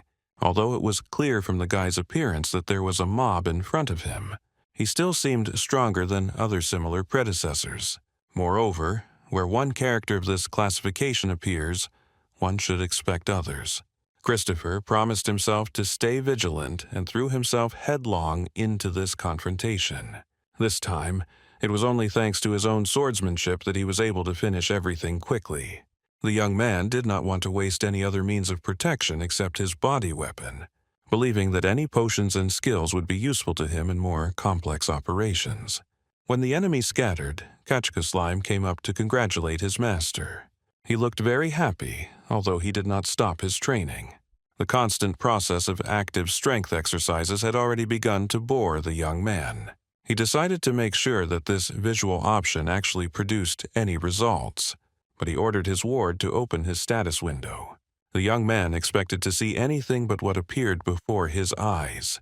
It turns out that Kachka Slime has developed in strength to 420. What was even more fascinating was that Christopher had put almost no effort into this. Despite the twists and turns in the game world of Astrom, reality did not cease to exist. Mary and Daisy decided to spend time together shopping and talking. Although Daisy was more interested in the conversations, she was concerned about Camilla's behavior. The more flighty Mary, although she noticed the changes in her friend, did not attach too much weight to them. Therefore, the interlocutor's suspicions about the leader preparing for something serious confused the blonde. Daisy had doubts that switching to Astrom was the right decision, especially before the large-scale raid that Christopher announced. Then the young man insisted that no one should be late or not come at all. Daisy thought that strange things had been happening, from Chris's disappearance to the updated software. Discussion of the suspicions and possible consequences had to be postponed due to an urgent message. Mary said it spoke of an immediate collection. The Astrom Guild quest started in 20 minutes, and everyone was supposed to show up. The company's engineers also received a similar message from artificial intelligence. This initially caused widespread concern, as past mistakes had not yet been corrected. But very quickly, in the absence of the chief engineer, everyone focused on future dividends. It can be said that the entire staff completely forgot about their work duties today. More than 1 million users have registered in the gaming space. The system itself organized everything and interested users. The scheme looked ideal. While Christopher was inside Astrom, thanks to his activity, money flowed like water. Gradually, the engineers began to forget that Aaron had gone into the game space to fix the bug. The man was still wandering through the dark tunnels of the dungeon, trying to determine the level of the unknown player. By rough estimates, he had 55, much more than all known in the system. This meant that there was a real monster ahead. Therefore, the hopes that it was Christopher were only becoming stronger in the mind. And he couldn't imagine how it was possible to destroy such a large number of diverse monsters alone. A message from a work colleague about the launch of a quest threw the chief engineer off track. He didn't expect that the thirst for profit would be greater than the responsibility to the users. Hoping that everything I read could turn out to be simple syphilis, Aaron decided to personally check the availability of quests and the nearest launch dates. But one major event was indeed waiting for players on the horizon. It was a martial arts competition, a battle, a kind of nightly duel between users. Since the chief engineer was in this world, he was required to belong to some guild. Aaron was completely unprepared for such a twist in the storyline and was therefore at a loss. Finally, deciding to leave the area and put the search on hold, he heard a voice. The man looked around in horror, expecting the appearance of any dangerous creature. In the darkness, blue, shining eyes looked at him and nothing else could be seen. Gradually, the demanding stranger began to approach the chief engineer. After a few seconds of silence, the blue-eyed man asked the reason for the search for the guildmaster. How could the chief engineer know about Christopher's adventures over the last 10 minutes? Since the unusual mobs around were defeated, it was necessary to look for the boss. The young man decided to take Kachka Slime to help him, because his upgrade was the key. Something terrible could emerge from the darkness at any moment. So, for the first time in a long time, the guy decided to use the ice aura. With a slight modification, sharp claws were formed on the ice hands. This gave the hero a great resemblance to Wolverine, and greater confidence in his abilities. He decided to move at high speed towards the unknown, anticipating any attacks. But no matter how far Christopher ran, only stone walls awaited him everywhere. Because of this, suspicions gradually began to arise in the young man's mind. About 3 minutes later, the guy ran to a cave of simply gigantic proportions. Remembering the system's whims in battle, he expected to see at least signs of the boss's presence here. But he felt a bitter disappointment. All efforts seemed in vain. Chris was still alone. It would have seemed like a time to relax, if not for the small stones that fell from the ceiling. With a few lightning-fast leaps, Christopher moved about 10 meters to the side, and immediately after that he grabbed his weapon. Obviously, something was happening, but the enemy had not yet appeared on the horizon. The young man froze, at some point even forgetting about breathing. Suddenly, something like a giant tongue broke through the ceiling and hit the cave floor. After taking a closer look, the guy realized that a giant worm stood before him. Besides, he also had something similar to acid. It was necessary to act as quickly as possible in order to avoid causing unnecessary problems. Christopher began to move towards his opponent, but the latter, sensing this, began to spit acid at him. The path to victory now seemed even more difficult, but it was impossible to say that it was completely impossible. The enemy was already too close. The hero prepared to deliver a girdle blow. To ensure a more powerful defeat, he used a skill and formed a layer of ice on his sword. Thanks to this, the weapon in the hands became longer and more jagged. She easily pierced the freak's skin, causing that incredible pain. The guy also considered the exploding wave that formed after the attack to be a big plus. The main thing was to move quickly and confidently cut the opponent. Carried away by the process, the guy suddenly realized that he heard cries of pain from the tunnel. It was strange, considering that the enemy was very close. The fidgety creature didn't allow me to stand around and listen to the sounds for long.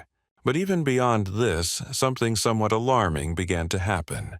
At first, the rockfall from the ceiling intensified, and this was not due to the action of the giant worm. And then, Literally, a few seconds later, the giant jaw finally collapsed the vault. Thus, the owner of the barren cave appeared before the eyes of the player and his friends. Kwang and Kachkoslam froze in place, forgetting that they could make any sounds. The crocodile surpassed all previously known species of monsters and saw its potential prey. Moreover, he was extremely enraged by the pain he had experienced. There was no other choice but to fight him. He was blocking the entire passage to freedom. But Christopher's fate was now in question because his charges never saw him again. At first, the hedgehog and slime were confused, trying to figure out what to do next. But a moment later, Kwang completely lost his self-control. A very cute animal turned into a fiery monster. The creature's metamorphosis frightened even its comrade, who immediately began covering his eyes with his hands. In fact, Kwang was incredibly furious. He couldn't even think about Chris's death. Therefore, he decided to fight against a monster several hundred times larger than him. Thanks to his new skill, Aura Buoy, he managed to capture the crocodile. But the hedgehog wasn't going to stop there. The scoundrel had to understand what a mistake he had made. It seemed that at the peak moment, when despair took its toll, the mentor suddenly appeared. He landed next to his charges, leaning on his sword. Christopher's appearance made an impression and immediately stopped Kwang's anger. The hedgehog was incredibly happy. Even tears flowed from his eyes. The creature was especially glad that his friend was unharmed, and the blood on the body belonged to the enemy. Kwang forgot about everything in the world and threw himself into his friend's arms, accompanied by the gurgling of slime. A moment later, the hot embrace was complete, and both sides couldn't help but smile.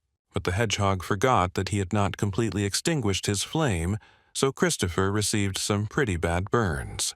Kachkoslam was in no hurry to follow his comrade's example. He was content to simply admire from the sidelines, especially when the owner has undergone a fiery metamorphosis. This is exactly how the chief engineer saw Christopher and was very scared. Gradually, silhouettes of the guy's charges began to emerge from the darkness, and questions arose about them. At first, the hero did not even realize that Aaron was in front of him.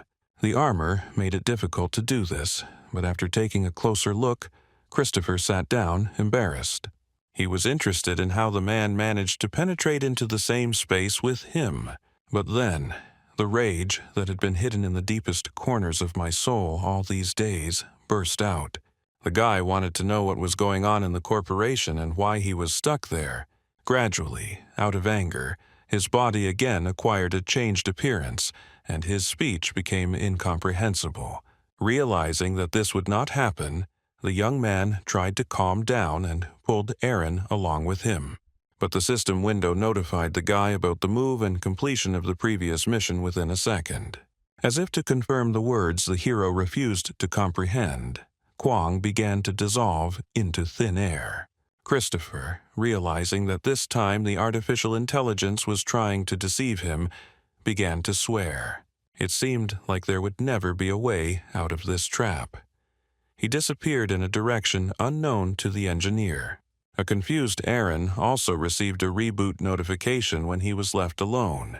He was given 30 seconds to stay in the system, and the error became evidence. For some time, the man was tormented by the thought that the mistakes in Astrom were the path to finding Chris. And now, this theory has become an axiom. Suddenly, Aaron noticed the presence of Kachkoslam next to him. He seemed to stand there, not making a threat, just watching the man. But, just a moment later, the situation changed for the worse. Grabbing his weapon tighter, the monster struck the chief engineer with all his might. Enraged, Christopher didn't even notice that he had been transported to some forest without one of his charges. He was still going over what had happened in his head, perceiving the appearance of the company employee as a mockery. Artificial intelligence did not allow the guy to solve his problem and interfered in every possible way. As if to calm the player down a little, the system lowered a chest with a reward to his feet. This time, the artificial intelligence's attempts were ineffective, and anger overshadowed everything. Since the young man declined the reward, the game immediately introduced new conditions with higher stakes. But Christopher wasn't going to stop. He needed to take his anger out on someone. Finally, exhausted by half an hour of hysteria, the guy lost all his energy. He sat down on the mangled box and lowered his head, concentrating on his breathing. The system again attempted to roll out new input data for the next task, according to which the hero could undergo training in army management. But as Christopher looked at the conditions, he was focused only on the thought of Aaron. Finally, it began to dawn on him that his problem was his lack of self-control. Most likely, the engineer came here to solve his problem, and the problem is with Astrom himself. Outwardly, everything was fine with his body. Otherwise, the corporation employee would have warned him. The problem lay in the artificial intelligence's attempts to fill in the gaps with the guy. The last condition of the first task came to mind again: the impossibility of leaving the kingdom. And the quests themselves weren't like the standard ones for players of any RPG. These were real missions that had an impact on the ecosystem, and the importance of the young man was confirmed. Eventually, Christopher came to the conclusion that the game was, in fact, not yet completely finished. With artificial intelligence still in progress, it was impossible for the young man to complete the game. For this, in that case, would mean the end of Astrom itself, its physical destruction. The hero's thoughts were interrupted by the sudden appearance of a group of warriors on horseback from behind. The first of them greeted Christopher politely and descended to the ground. The guy looked around in surprise. Hearing a familiar voice, it was impossible to mistake it. In front of him were the same Michael and Katie whom he had to leave in a hurry. It was time to share stories, and a casual, friendly conversation ensued. The boy and girl were now traveling with a colleague who had been specially added for this mission. It seems that the girl was assigned to guard the borders and needed help with this. As if from a fog, the last words of the system began to emerge in my memory. It turned out that now no one asked Christopher's consent at all. The game itself insisted on his participation. He was forced to keep moving, although the guy tried to rest as never before. The hero no longer had the strength to argue or resort to nervous breakdowns. So he decided to start a dialogue with the witch-like character. In fact, she had pretty good results. It could have been worse. But Michael and Katie managed to really level up during their absence. Christopher was genuinely pleased with their results, and in the past he would have taken them on as part of his team. The guy also didn't forget about Kachka Slime, who remained in the dungeon. When the chief engineer disappeared, simply vanished into thin air from the impact, he was left alone. Out of nowhere, a diary with colorful bookmarks fell on the floor nearby. But the main event was the voice of the mentor, which the creation heard not far from itself. Christopher could be heard through the runestone hanging in the air next to the giant's head. The guy ordered his protege not to do anything, not to play, and not to develop his level. He simply had to wait for a new session in communication and take care of the stone itself. Since no response was expected from the creature, the session was terminated. Maddened by the thought that he could melt the runestone, Kachka did not dare disobey the order. He carefully picked up the object from the ground, and a miracle happened. It remained unharmed. The magic was stronger than the slime's physical acidic body properties. With incredible care, the creature placed the runestone in a safe place, and only then did I again notice the diary, which was still lying on the ground. Although he couldn't read, the cover indicated that there was an error report inside. In fact, the communication system with the dungeon appeared at the right time. The runestone was a reward for the past mission. Christopher really liked this artifact, and he already planned what to do with it. But that was not the only reward. The Soul Collector's necklace was able to restore magical powers per second, with very high performance. It wasn't the first time in Astrom that the hero read about a Soul Collector. Most likely, there was some special set, or maybe even a full-fledged large set. Since such items were always valuable, Chris liked the idea of collecting more and more of them. Having put the necklace on himself, the young man decided to check the earrings he had received the day before. Indeed, a complete picture of the possible development of events gradually formed in my head. Michael interrupted his thoughts with another proposal, perhaps on his own initiative or not. He suggested putting on the cloak he was holding in his hands and not taking it off until the very end. For some reason, Kwang was very excited at the prospect of also joining in the cross-dressing game. Unlike the discouraged Christopher, the guy didn't understand why he needed to hide his identity. But it turned out that the interlocutor acted faithfully on the king's orders. For the first time in the game space, the hero saw the seal of the crown in Michael's hands. This meant Christopher reached out his hand towards the piece of paper with interest. Katie and Michael looked forward to the ceremonial breaking of the seal, believing it to be a genuine confession. The guy silently dealt with opening the scroll, without any unnecessary speeches. Inside, there was indeed another task that needed to be completed before the next mission could begin. Christopher, as captain of the White Bear Knights, was ordered to report immediately to the border village. And everything would have been fine if not for the last note that the royal family knew his secret. Obviously, such an invitation could not be refused. So the boy volunteered to help the witch and encountered unprecedented monsters. The border was indeed dangerous. Creatures were entering through cracks in the wall.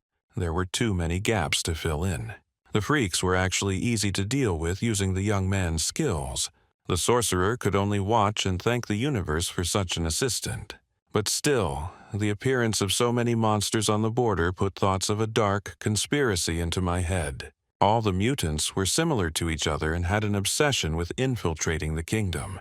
Bethany began to suspect that black magic was involved in this case.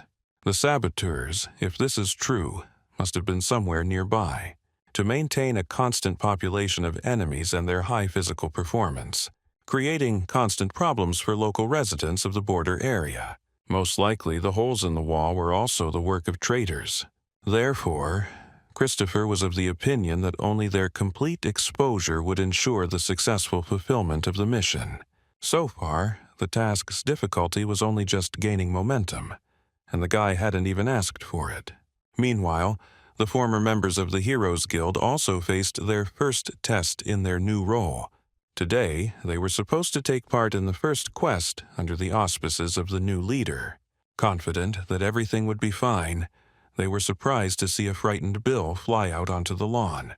More experienced than most, the players grabbed their heads. All previously known strategies did not fit into the team's actions. First, it was necessary to catch all the mobs that were trying to catch up with the leader.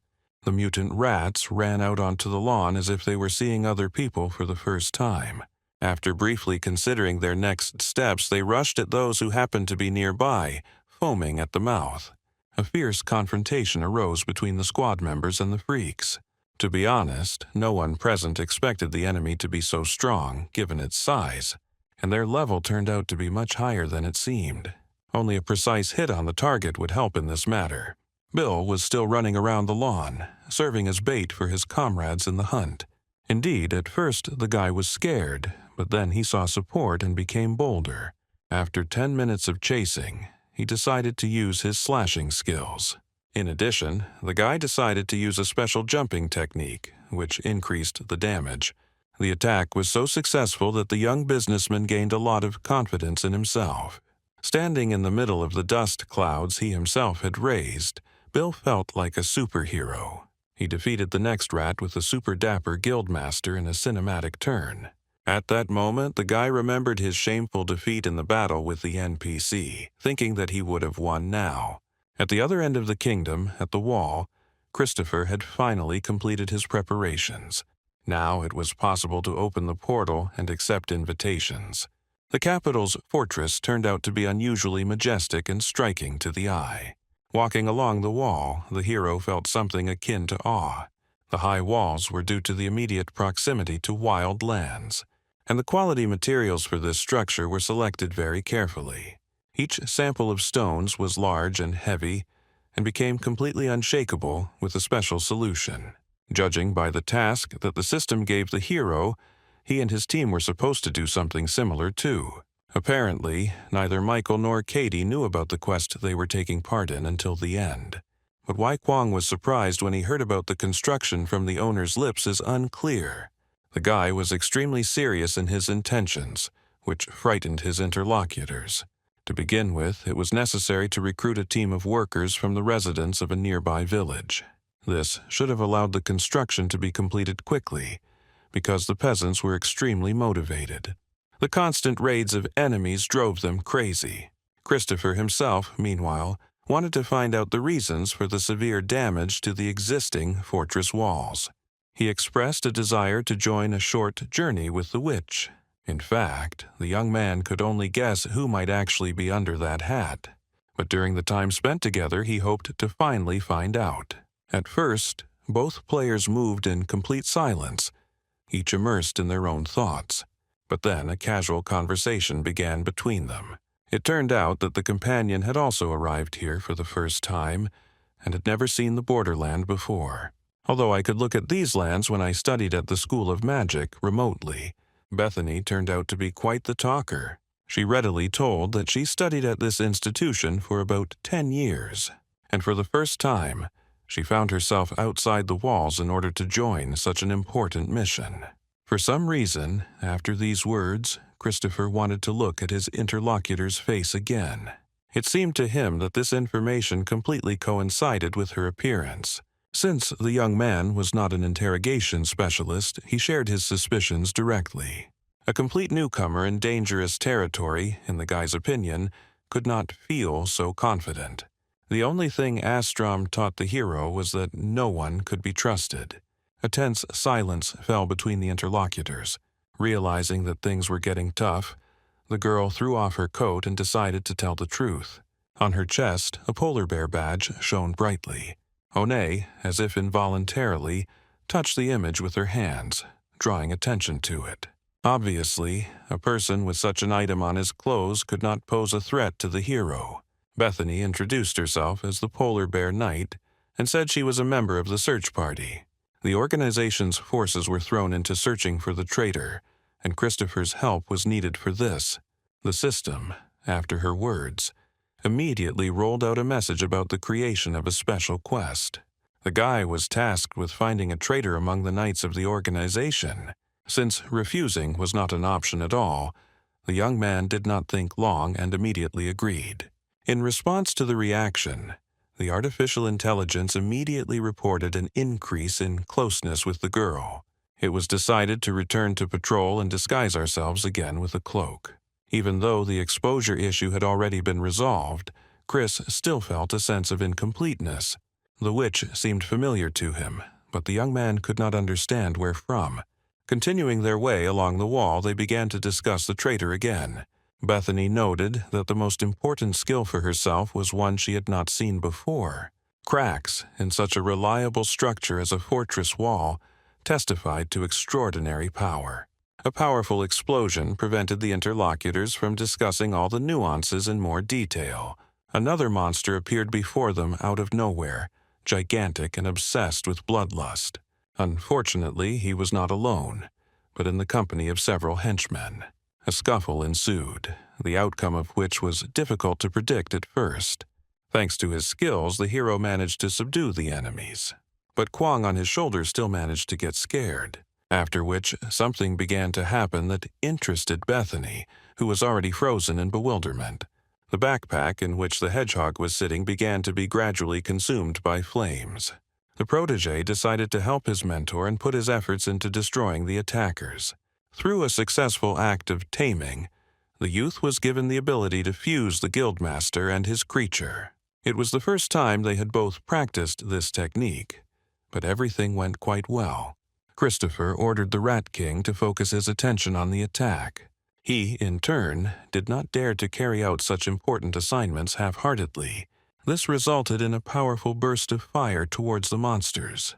The monsters did not expect such an attack. They were powerless against the flames. This time, the system informed a shocked Chris that he was now observing the so-called fiery hedgehog. What can we say about Botana, who had no idea about the strength of her companion? At the other end of the kingdom, meanwhile, the still unfinished mission continued. Bill and his subordinates checked almost every tree in search of a nest of mutant rats. There are almost no unverified locations left around the clearing. Everyone was already eager to return to the village, but the leader insisted on checking one more object. This time, no one wanted to take even 10 steps, so the players simply shot an arrow there. It worked. The moment it touched the trunk, the first creature flew out of the crown.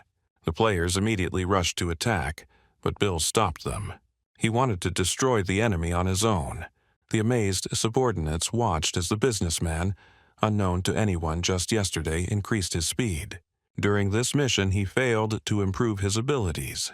The guy even developed a signature sword attack, which he decided to try out right now. But this time his temper was not on his side, and his insolence had dulled his vigilance. The rat turned out to be more agile than its opponent. With his sharp horn, he hit his enemy right in the chest. Once the first blow has reached its target, it is time for the creature to try out its sharp fangs. The large lawn was filled with cries of pain and suffering. Bill no longer had the strength to resist and was no longer a threat to the nest. That is why the rat turned his attention to the remaining squad. This lawn was the rather ignominious end to the leadership of Chris's first opponent in Astrom. Only Bill's sword remained as a reminder of his stay in this world. Of course, Christopher himself had no idea about the fate of his former enemy. He was busy. Having dealt with several monsters, the young man was unable to completely eliminate the threat to the surrounding villages. And besides, the guy was constantly bothered by a feeling of déjà vu because of Bethany's help.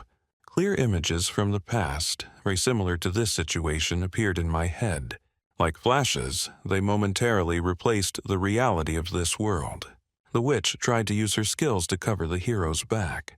At one point, declaring that this was his final skill, she directed magical beams at the freak. Everything around was illuminated by a bright purple light. Camilla also once helped Christopher in the fight against his opponents. And although the magic of these two girls was different from each other, the result was equally effective. While the monsters were trying to cope with the sorceress's attack, the young man managed to strike them down. The hero liked this most of all. It's always nice to have a reliable shoulder to rely on.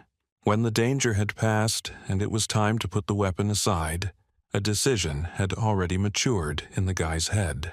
Bethany in Astrom was perfect for his role as a loyal assistant. Once, in the past, he had already told a girl to join his guild. Camilla has always been a loner and didn't like large crowds of people on the team. Many people meant many additional responsibilities, which were already fine. But it was hard to resist Christopher's charisma, and finally he managed to break his girlfriend's resistance. Then, through their joint efforts, they managed to turn an ordinary guild into almost a real family. The only condition in response from Camilla was that the guy would never leave her. When he made this promise, he did not know that he would break his word. Now the hero was left to suffer in his conjectures about the girl's future fate. Suddenly, he found himself thinking that he missed her. Pushing aside his nostalgia, Christopher announced that the danger had passed and it was time to return to camp. Bethany followed him obediently, not breaking the silence into which the young man had fallen. In fact, the sorceress had plenty to do. Kwang literally never left her side. All the way, the kids needed from the girl only affection and the magic stone. The magician noted that he really loved such delicacies, and she found herself attached to animals. Bethany asked where the guy found the Rat King and under what circumstances. Christopher readily explained what this little girl was like. The information that her interlocutor was able to tame the boss surprised her. The witch heard of something like this for the first time and wanted to know more, especially about joint attacks, skill synchronization, and how to achieve this. Christopher modestly admitted in response that it was the first time he had experienced something like this and did not expect any results. But it turned out that the spontaneous theory worked and brought positive results. During the conversation, the young man moved forward, leaving the girl behind. He involuntarily relaxed, so the next actions came as a surprise to him. Seeing the sword at his throat, Christopher immediately stopped. Bethany acted differently. She became tough, realizing that there might be a traitor in front of her.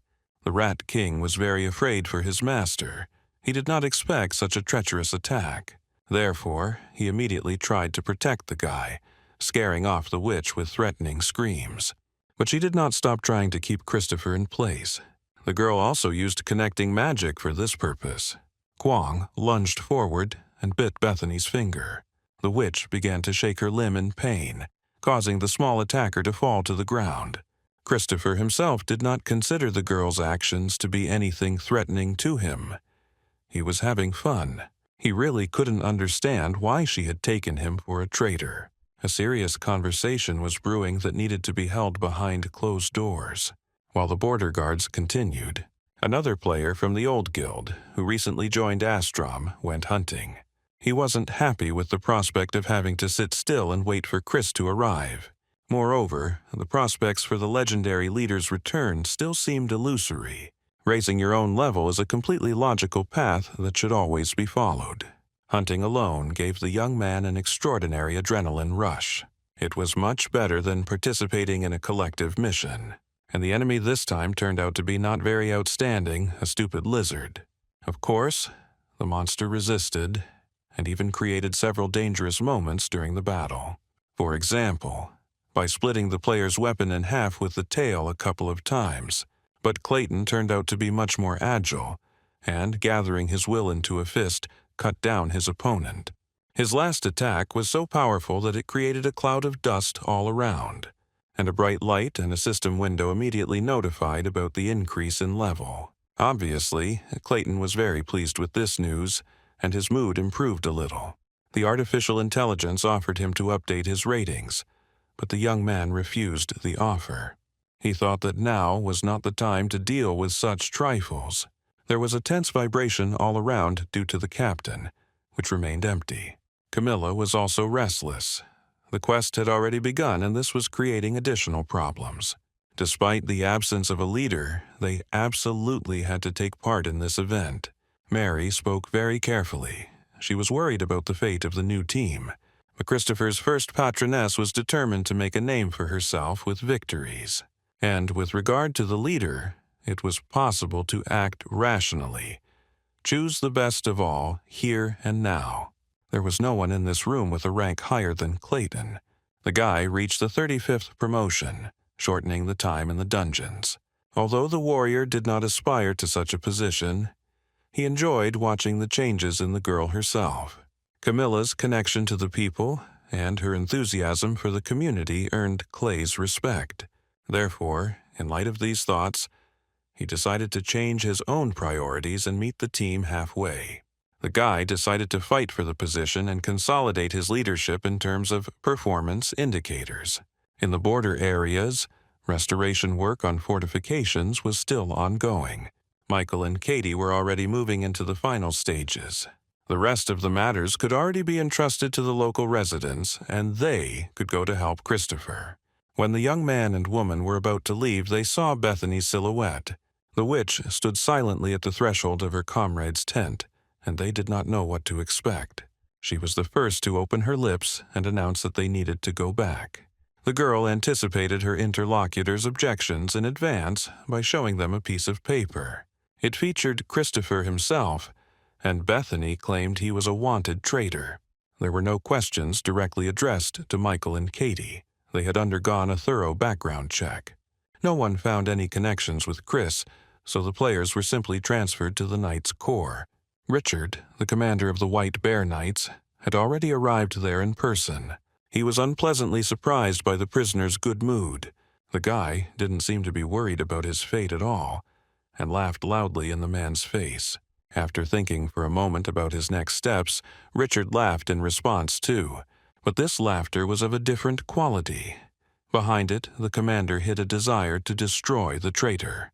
Tired of endless adventures that he did not ask for, the young man fell silent. The system, as if mocking him, rolled out a message that he was the traitor from the start. Now the guy had to prove to everyone on request that he was innocent. And although he didn't want to do it, Chris was simply left with no choice, as always. So the hero joined the game and started asking questions. At this time, Kwong tried to rescue the owner, and Richard recognized the animal. He was amazed that the creature had been tamed, just like the witch. The commander had never seen anything like this before. This confirmed everything. According to legend, in this kingdom only one person was capable of such things. King Arthur himself, many years ago, possessed the ability to domesticate monsters. Richard grabbed his sword. For him, such a scenario was tantamount to sacrilege. The comparison with Arthur, whom all the locals looked up to, did not stand up to criticism in the commander's mind. But the guy himself began to like this dialogue more and more. He appealed to the reproaches of the interlocutor's primitive feeling of envy, and although he did not admit to such accusations, the man's hands began to shake at the mention of it. No one should have guessed that his interrogation was aimed at one desire, to destroy a competitor. In a swift lunge forward, the man plunged his sword into the captive's chest. Christopher really didn't expect this turn of events. The pain was unbearable. Richard was in no hurry to take out his weapon, as if he was deliberately holding it in the guy's body. The commander did not take his eyes off the wounded, silently watching their agony. Gradually, the hero, through his own torment, understood the important thought that had settled in his head. Before him stood a man who was far more dangerous than the impression he made of himself. The young man was confronted with a real traitor who had finally found a worthy scapegoat. Chris, exhausted beyond words, received a notification from the system about serious damage. Literally, one step separated him from death. Since the owner was unable to do anything on his own, the Rat King entered the game. The hedgehog rushed forward at the enemy, generating flames around himself. And although the danger was quite real, the beast received only Richard's smile in response. Blinded by the thirst for revenge for his older comrade, the little boy did not understand the main thing. He was facing a very capable opponent. The only thing Kwong managed to do was to distract the attacker's attention. The commander pulled the weapon behind Christopher's chest and bent down to pick up the hedgehog. He sought to make up for the gaps in his own abilities and take the rat boss for himself. But the brazen attempt was interrupted in its full swing by the appearance of an unexpected character. He managed to make it on time only thanks to Chris's efforts. The guy activated the runestone and summoned his faithful assistant. Until the moment came, the hero himself did not admit that he would ever use the artifact again. With the last of his strength, Christopher shouted at Kazlime to destroy everything around him. The faithful giant immediately carried out the boy's order, and the scoundrel barely managed to dodge a little. Therefore, the commander could no longer hold the young man captive. It is not easy to play on two fronts. Luckily, the hero still had an ace up his sleeve. He was going to recover with the help of a potion. It was on the zookeeper's belt. There were 5 seconds left until the healing and the traitor was faced with hellish fury and revenge. At the other end of the kingdom, Camilla and her squad arrived at the palace. There was no one else inside, even though registration for the main quest had already begun. The security guards in the middle inquired about the purpose of the visit and directed the players to the reception. 5 people could register for the quest, and each person would be assigned a guide. The knight handed Camilla a scroll that detailed the rules of the main mission. Each of the declared participants had to undergo a thorough registration check.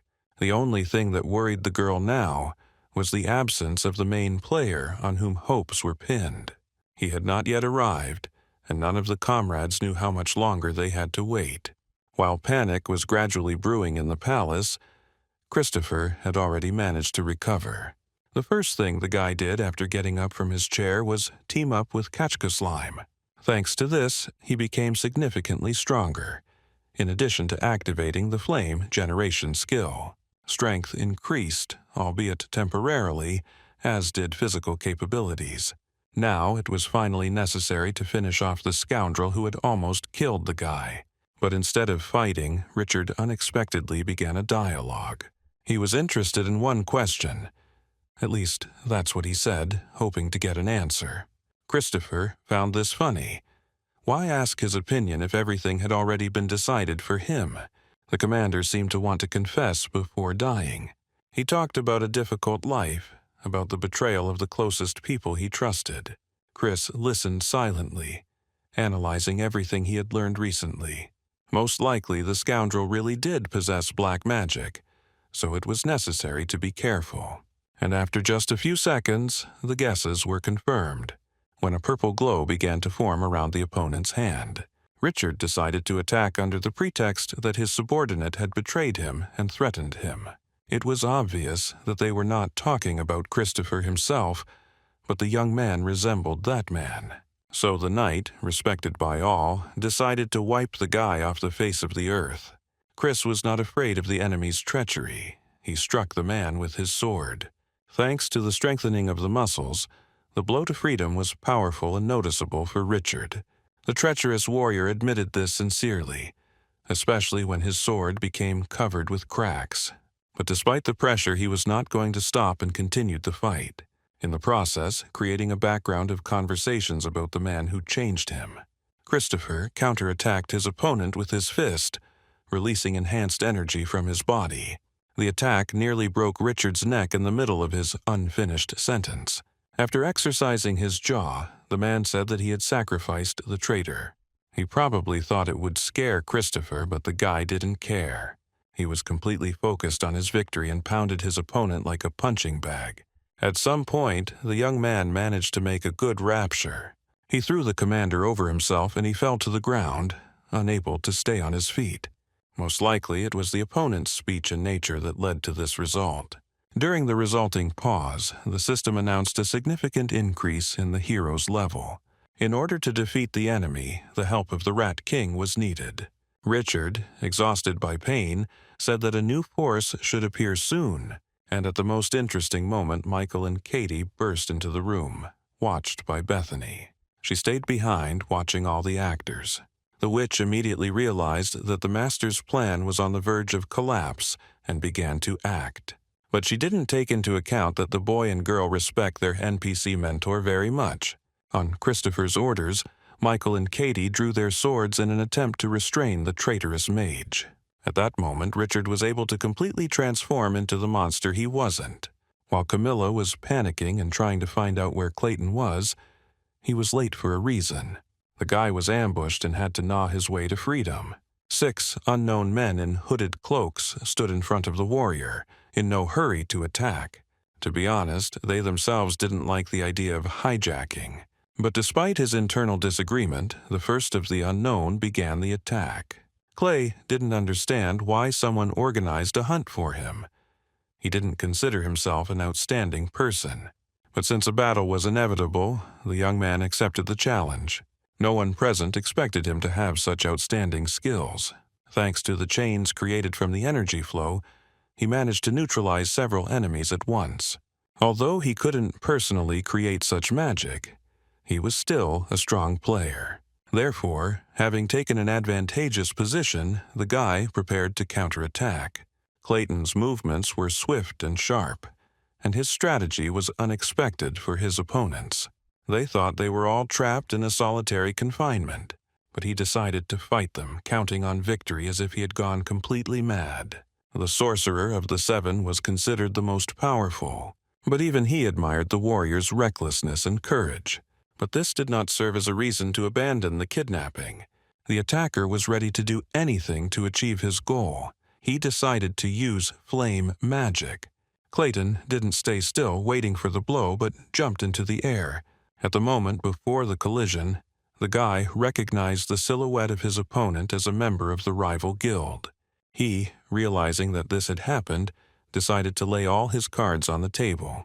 The sorcerer suggested joining forces before the end of registration for the main quest. At the border, the situation only worsened. An epic battle was brewing, as the monster hiding under the armor looked significant. The monster did not become less talkative even after the transformation. He wanted to let everyone present know his identity. He was the boss from the founder's myth.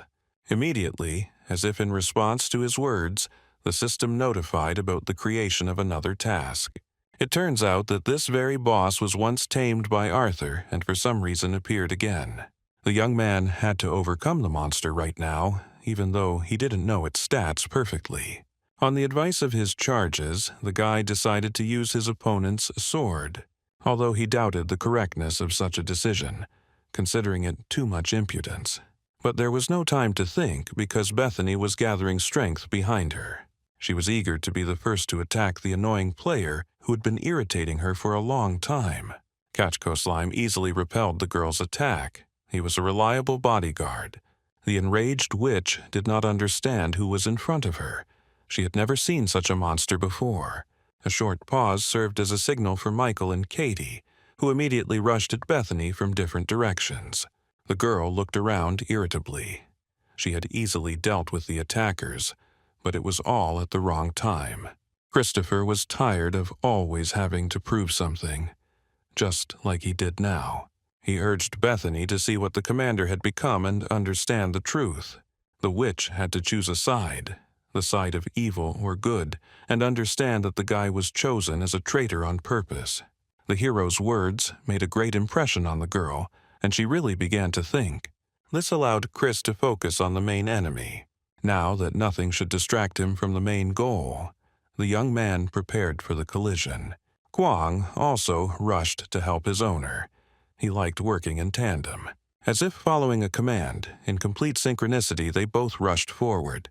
The rat boss resorted to activating a skill and generated flames around himself. The ancient monster had to work hard to block such an attack. He didn't like the fact that his opponents were too close. The creation sought to tell its story while it would finally destroy the enemy. Indeed, the ancient boss's very first attack was devastating. Both of his opponents got hit at once and they didn't have time to dodge. The boy and the Rat King flew back several dozen meters. But all this time, Christopher was only worried about Kwang not stopping the flame. They had little chance of survival. Maneuvering remained the main thing. Meanwhile, the monster generated the strength for the subsequent attack with the revelation that no one had tamed it. With only a few seconds left before the collision with the deadly energy, Christopher decided to merge. The hedgehog was not at all against it. He did not like the idea of a quick death. This manipulation allowed the creation of a flamethrower that effectively blocked melee attacks. The two forces merged into a single stream and neither gave in to the other.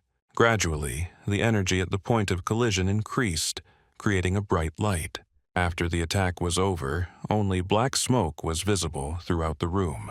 Both opponents remained in their places, and now Chris decided to ask a question.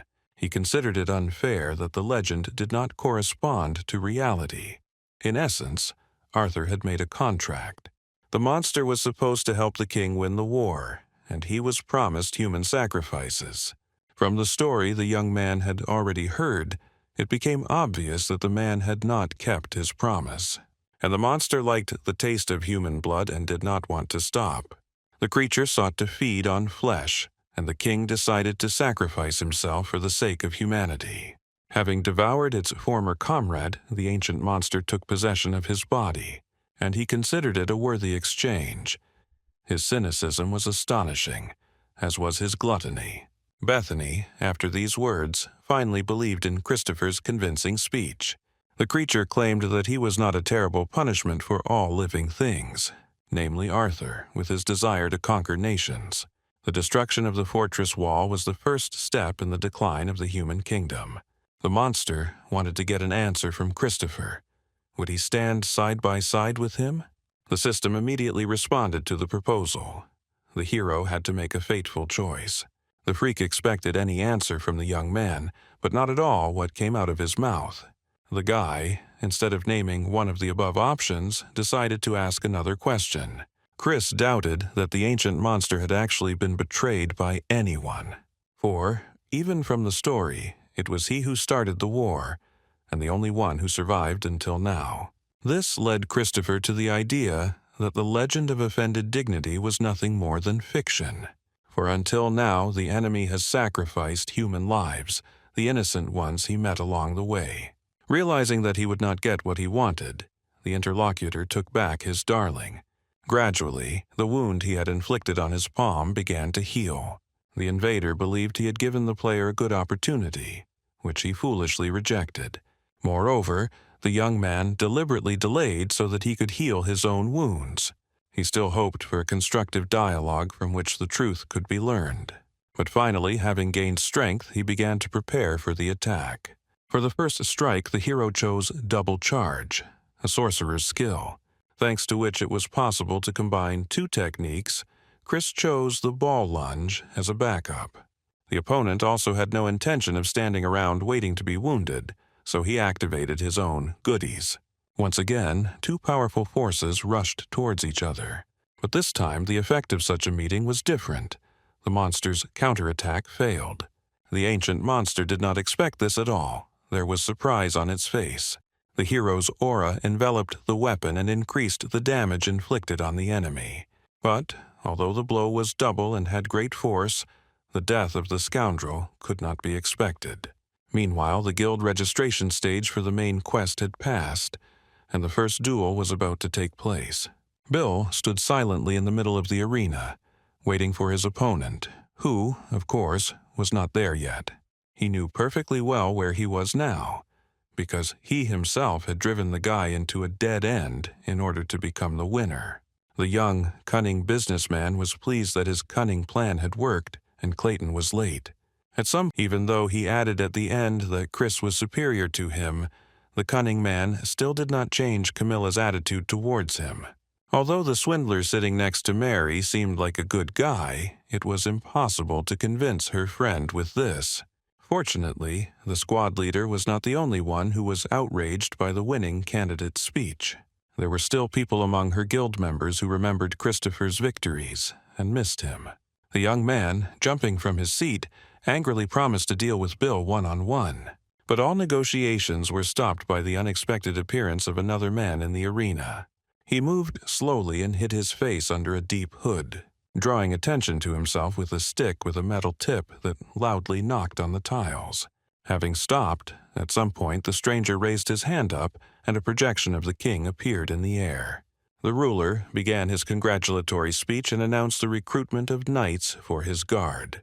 It was precisely to select the worthy that the tournament was organized, which spectators attended today. The winners were to receive the title of Commander of the Army of the Kingdom of Arthur and a territorial reward. Having finished his speech, the projection dissolved into thin air. The location was plunged into silence as those present pondered the king's words. Until the quest began, the only fight that was going on was the one Christopher was involved in. The guy had no idea what was happening in the arena. The restlessness of the monster's opponent irritated the guy more and more with each passing second. Despite the monster's claim that he was the boss, the indicators showed that he was not. In reality, Christopher didn't try very hard, but he was still able to cause a lot of damage to his opponent. The freak was not going to give up and was still trying to resist. But the young man decided to give his opponent a final warning. He had to give in. For the boy's sword was dangerously close to his neck. Eyes full of anger and hidden thirst for murder, the monster looked into Chris's face. He was afraid to hear these very words from the hero's lips. The young man wanted to subdue the beast. Valette fell to the ground, exhausted. He could not believe that someone wanted his power again. 100 years ago, the treacherous King Arthur did the same. Christopher didn't argue. He wanted to gain his opponent's abilities, but he also promised to avenge him. The guy had his own methods, but they weren't that important if you get results. Despite the seemingly good conditions, the freak still had doubts. She took hold of the sword with her paw and drew blood, worried about the details of the deal. Chris insisted that he expected only loyalty and honesty from his opponent.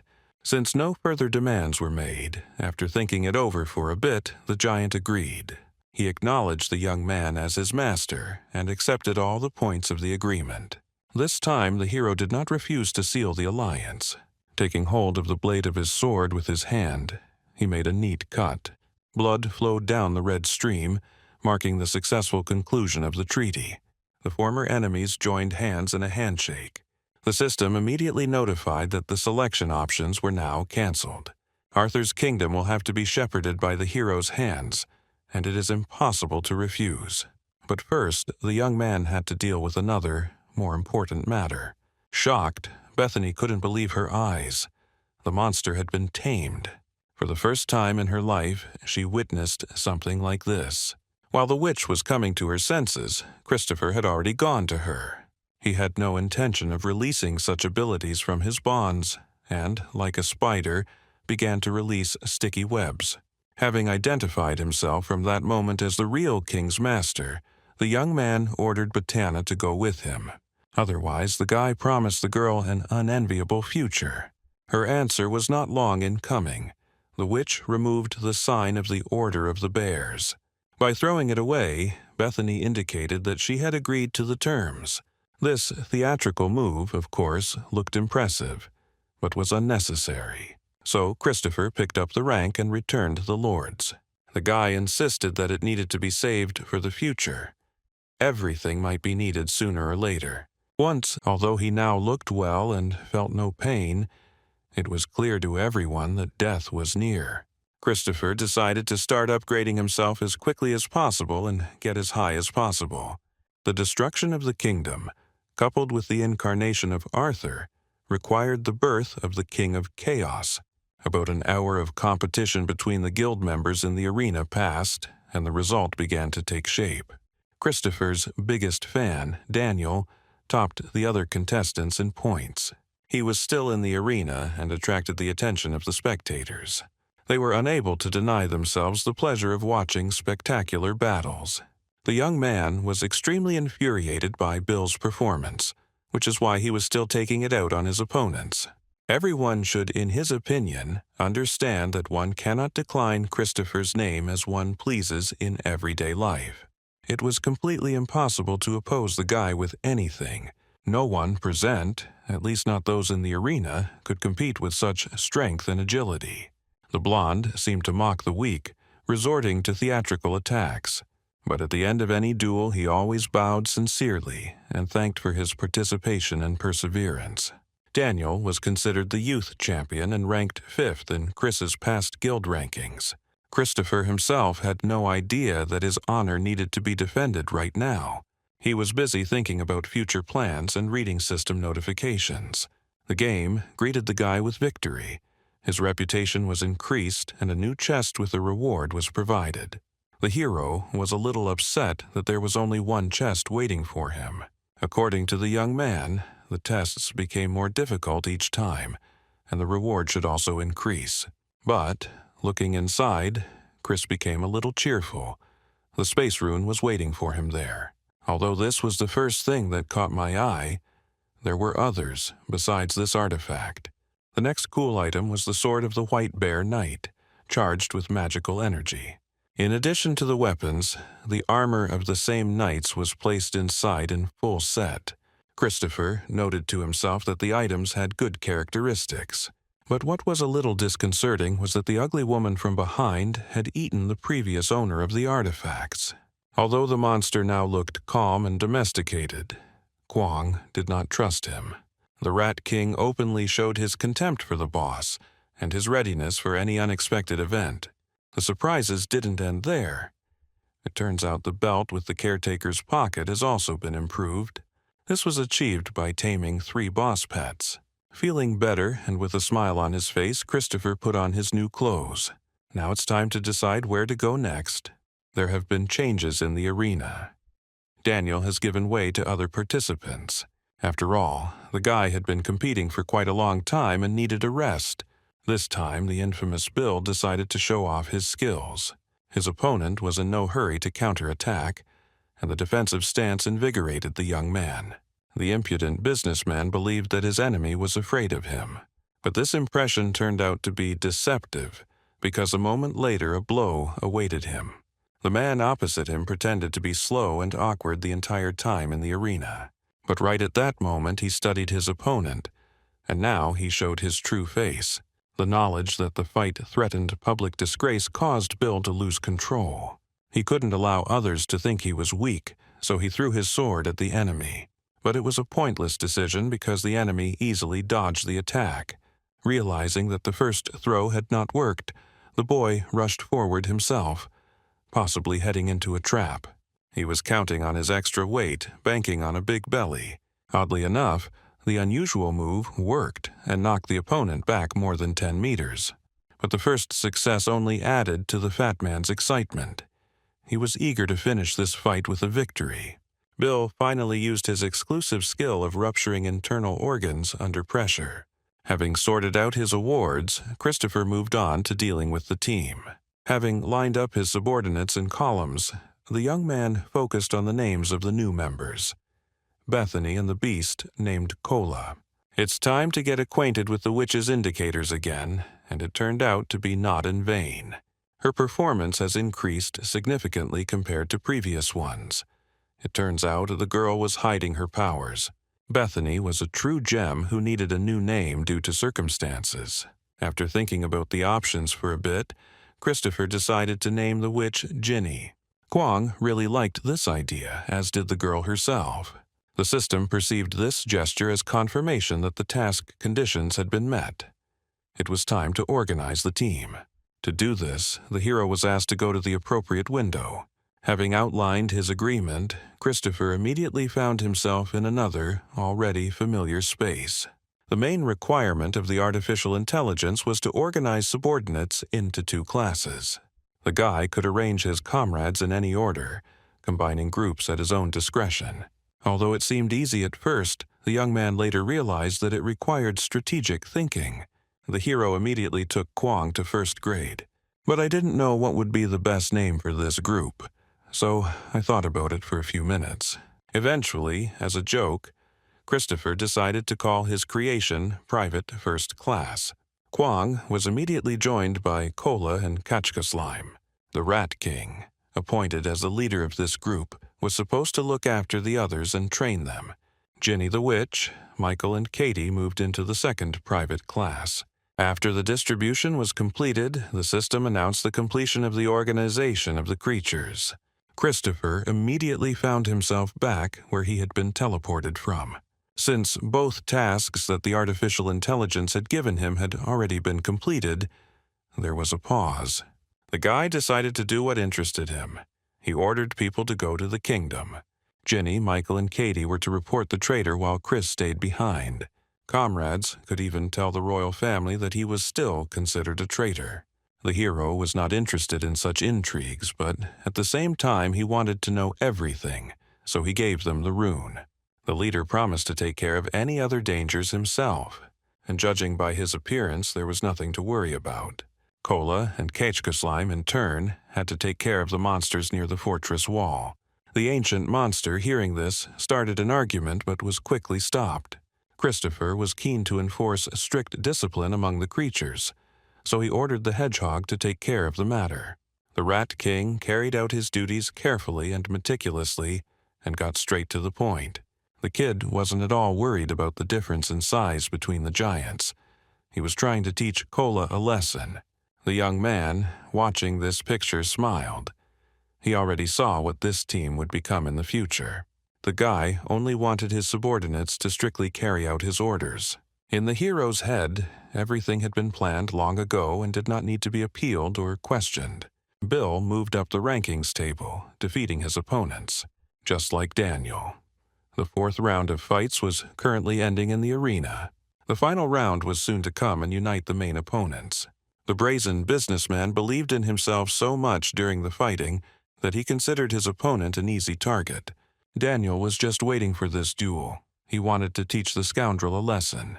The announcer announced the start of the fifth round, and the two boys stood opposite each other. Neither of them made the first move, waiting for it from the other. In the end, Bill's patience was the first to snap. It was not known for its endurance. Filled with arrogance, the fighter took out his sword and began to boast and intimidate his opponent. The adversary, unexpectedly, announced that he knew the crypto scammer well and had seen him before. This circumstance slightly embarrassed the interlocutor and shut his mouth. The revelation turned out to be painful. A moment later, trying to rehabilitate himself in the eyes of society, Bill rushed forward. Halfway there, the guy activated one of his skills. He wanted to force the enemy to shut down his scribbling. The giant palm was supposed to stop the enemy for 30 seconds with its blow. But for some reason, despite having good eyesight, the young man on the other hand was still in no hurry to dodge. His sly smile became clear within 2 seconds. Such attacks were pointless. Bill, believing he could gain an advantage, continued his move. He now relies only on his own strength. Jumping out over the wall that separated him from his opponent, The attacker struck the guy with a sword. Half of Bill's strength came as a stunning surprise to him. Due to surprise and lack of power, this hero also suffered defeat at the hands of the impudent man. The businessman fraudster was beaming with happiness, like a written bag, considering himself the coolest. Being in a good mood, he only irritated Camilla even more. Another unpleasant surprise for the girl was the news that Clayton was arrested. The guy was sent to prison, only to be sent to war for misuse of his skills. Now their guild is left without a worthy candidate for victory. Even Daisy at some point acknowledged the strength of the hated Bill, who always won.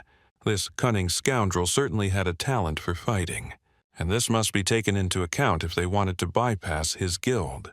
It's just that Bill managed to destroy the leader of the ABC Guild, and this is an extraordinary result. Despite her friend's words, Camilla could not calm down. In fact, she didn't care about the success of the notorious scoundrel. The girl was irritated by Clay's absence. Now, their own guild was in trouble. They no longer had a representative in the final round. At least a worthy one that could win leadership and earn a reputation.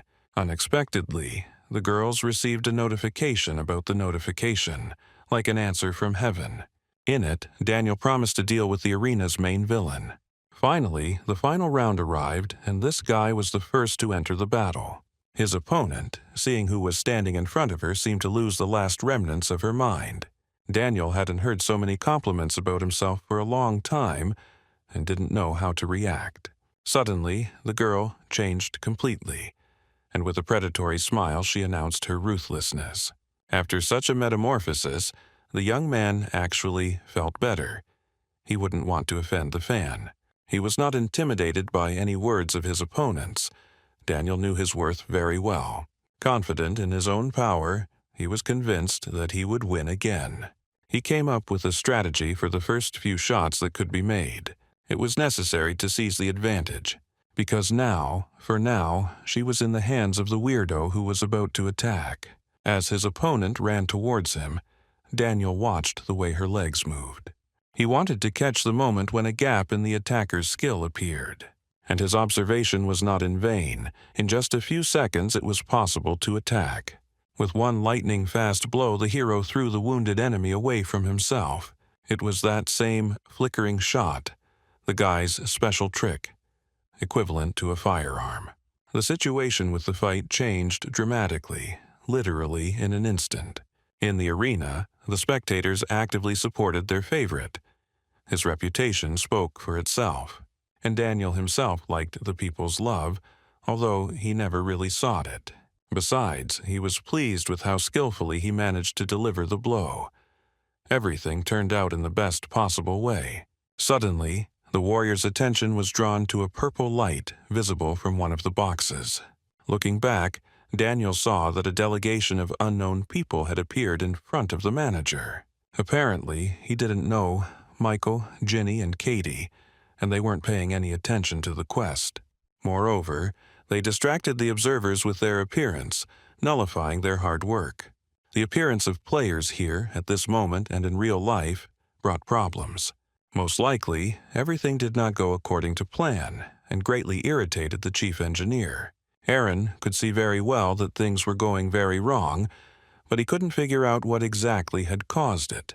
For some reason, all indicators now began to indicate the possibility of simultaneous death within the game and in reality.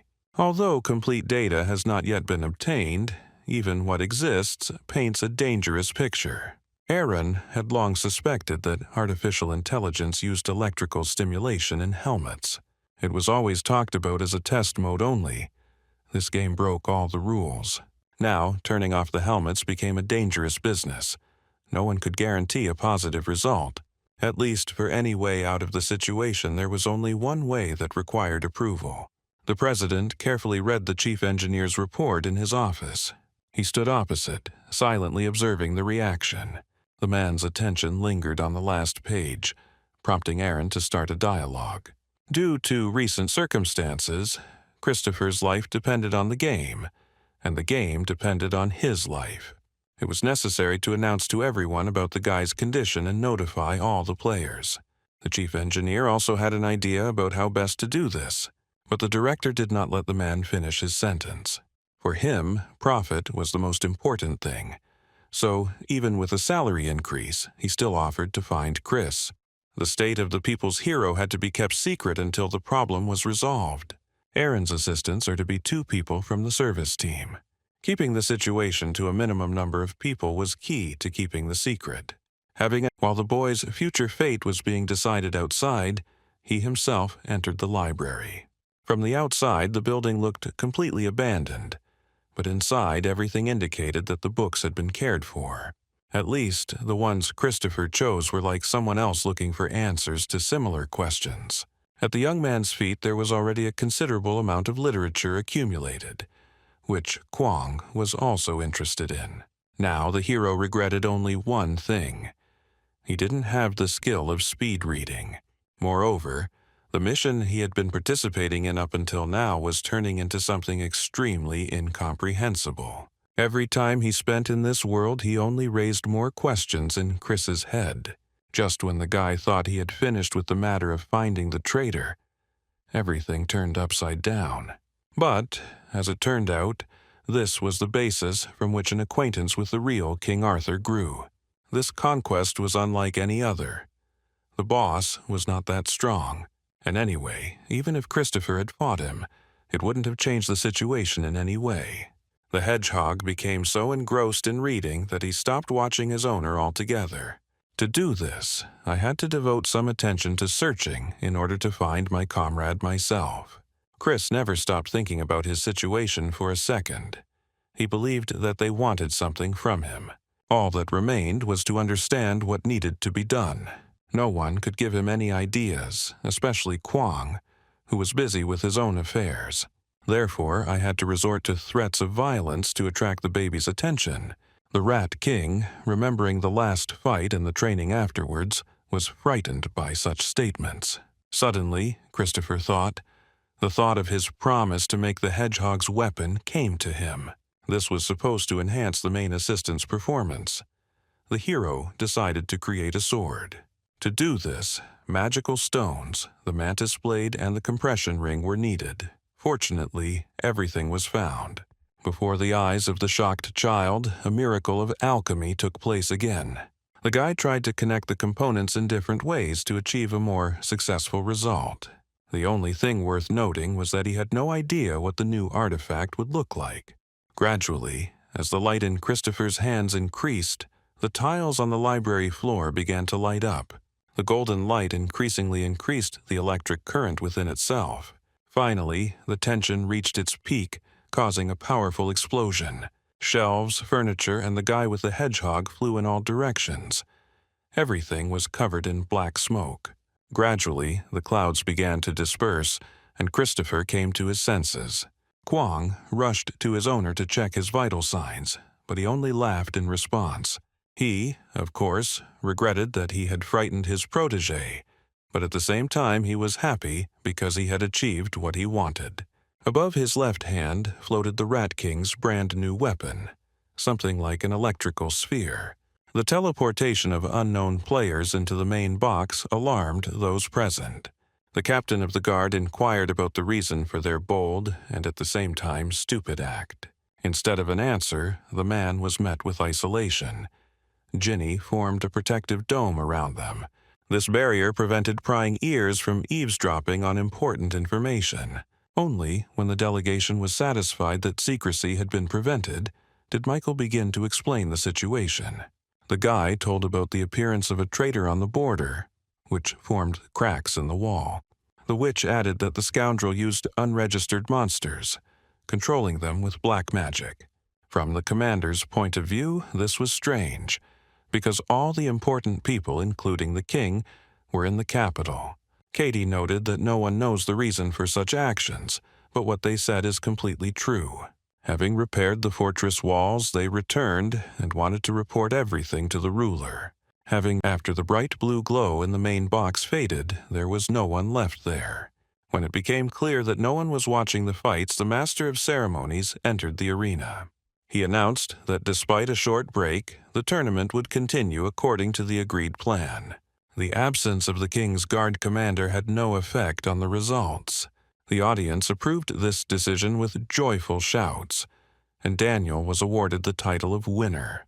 The young man had finished the previous round, so in this one he had to compete with Bill, whom he was eager to meet. After the opponents were identified, they stood opposite each other. The master of ceremonies formed a circle around those gathered, announcing the rules, as he did every time before a fight. In the end, this time, Daniel decided to be verbose and immediately showed his attitude towards Bill. He believed the guy was an imposter and decided to use an electric aura against him. In response, the villain only laughed. He did not take his opponent's words seriously. Realizing that this time he wouldn't be able to do without skill, he decided to use a warm-up. Both warriors were ready to take the first step, but it had to be done at the same time. No one wanted to be first. The first skills after the collision immediately began to be supplemented by others. Daniel noted the unpleasant circumstances for himself. The enemy turned out to be stronger than the guy had previously imagined, and, in addition, faster. Fortunately, the warrior did not make a mistake that could have cost him the victory. Despite all his efforts, he still won't be able to move the impudent Bill from his place. On the contrary, he seemed to gain even more strength during the fight. The scoundrel really considered himself the successor of the raid captain. He had gotten so into the role. He dreamed of this position and recognition so much that he even developed the same skills. In this fight, Bill decided to use his entire arsenal. Something had to be done because otherwise things could get tough for Daniel. The fifth-ranked person in the old guild had something to show for it.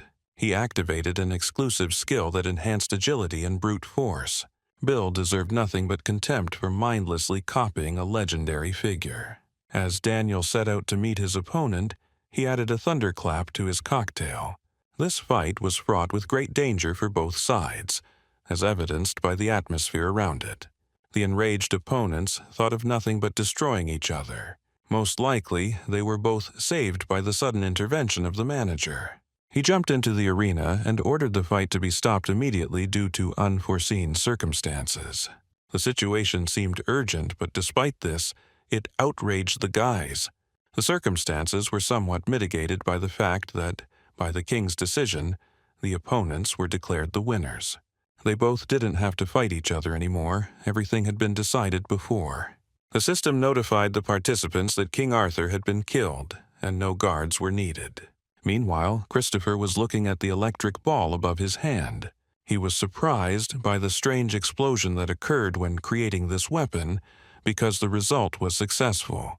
Half the library looked pathetic because of his actions. Magic was involved. Only the activation of the rune stone distracted me from my thoughts. The news was not at all encouraging. Unregistered monsters had broken through the border and were attacking the kingdom.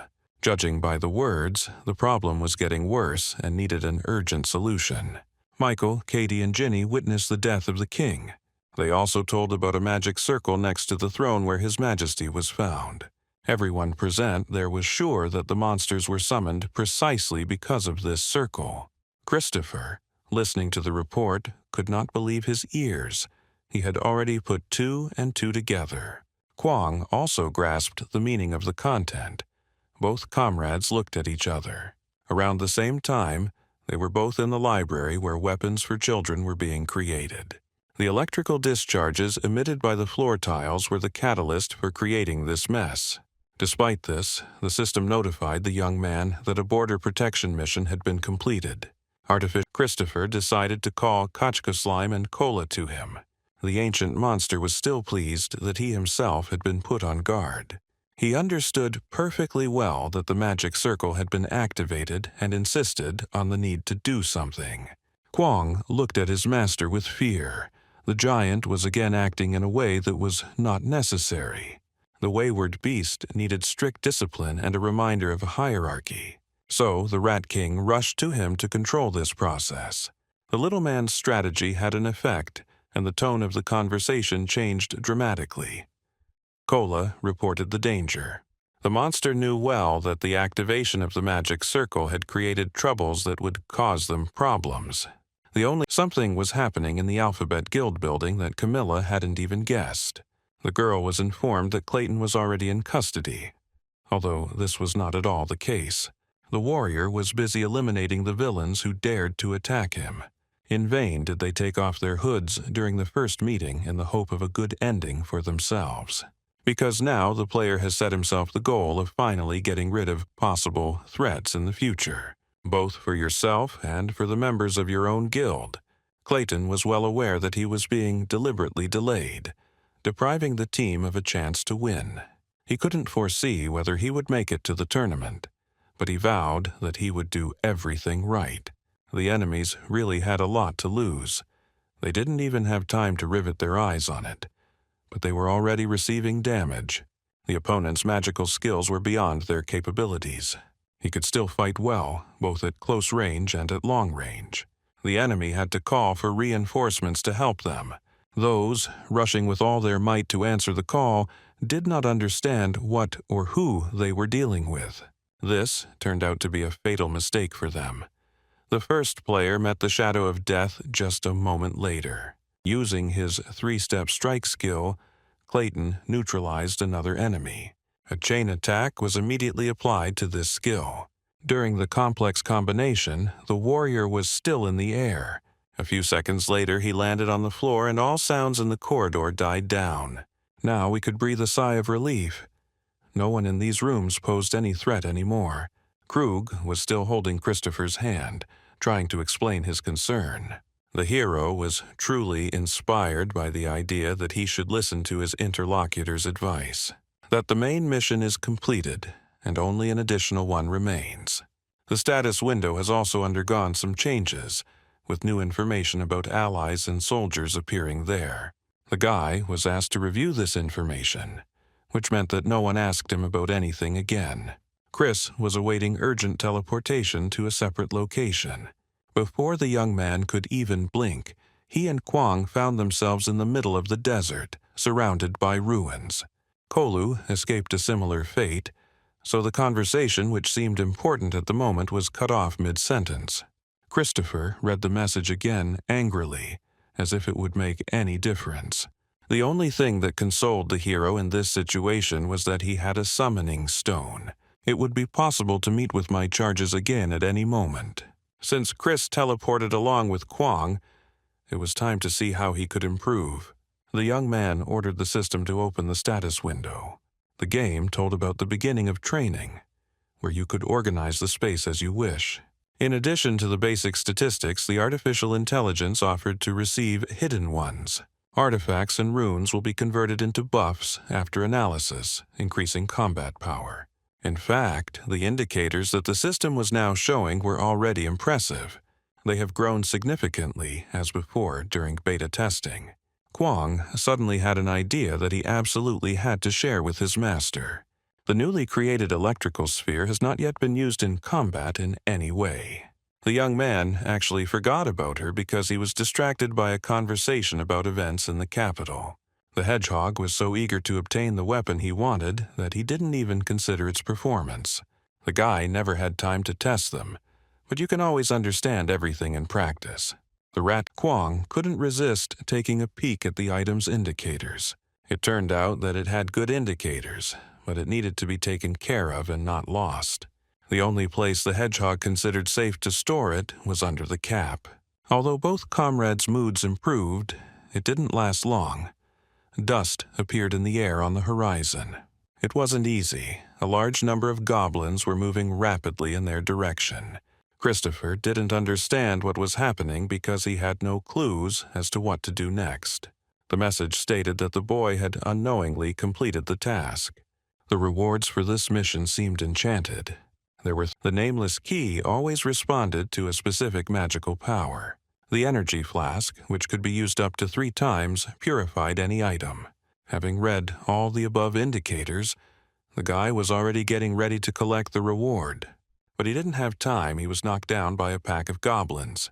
Apparently, after such an incident, he could not stay on his feet. It wasn't a deliberate attack. The creatures were in a hurry and weren't paying any attention to the young man. Christopher was fed up with the way he was being treated and decided to find out what was going on.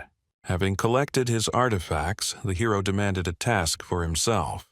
But, busy with their work, the creatures ignored all his attempts to establish contact. They just walked past the guy, silently looking ahead. Gradually, Chris lost patience. He couldn't understand why he was here, even the system didn't say so. 30 minutes passed in pointless waiting. The hero sat on a rock next to Kwong and went over thoughts of his despair in his head. Not only was he stuck in this world, Astrom was also able to trap him in a specific location.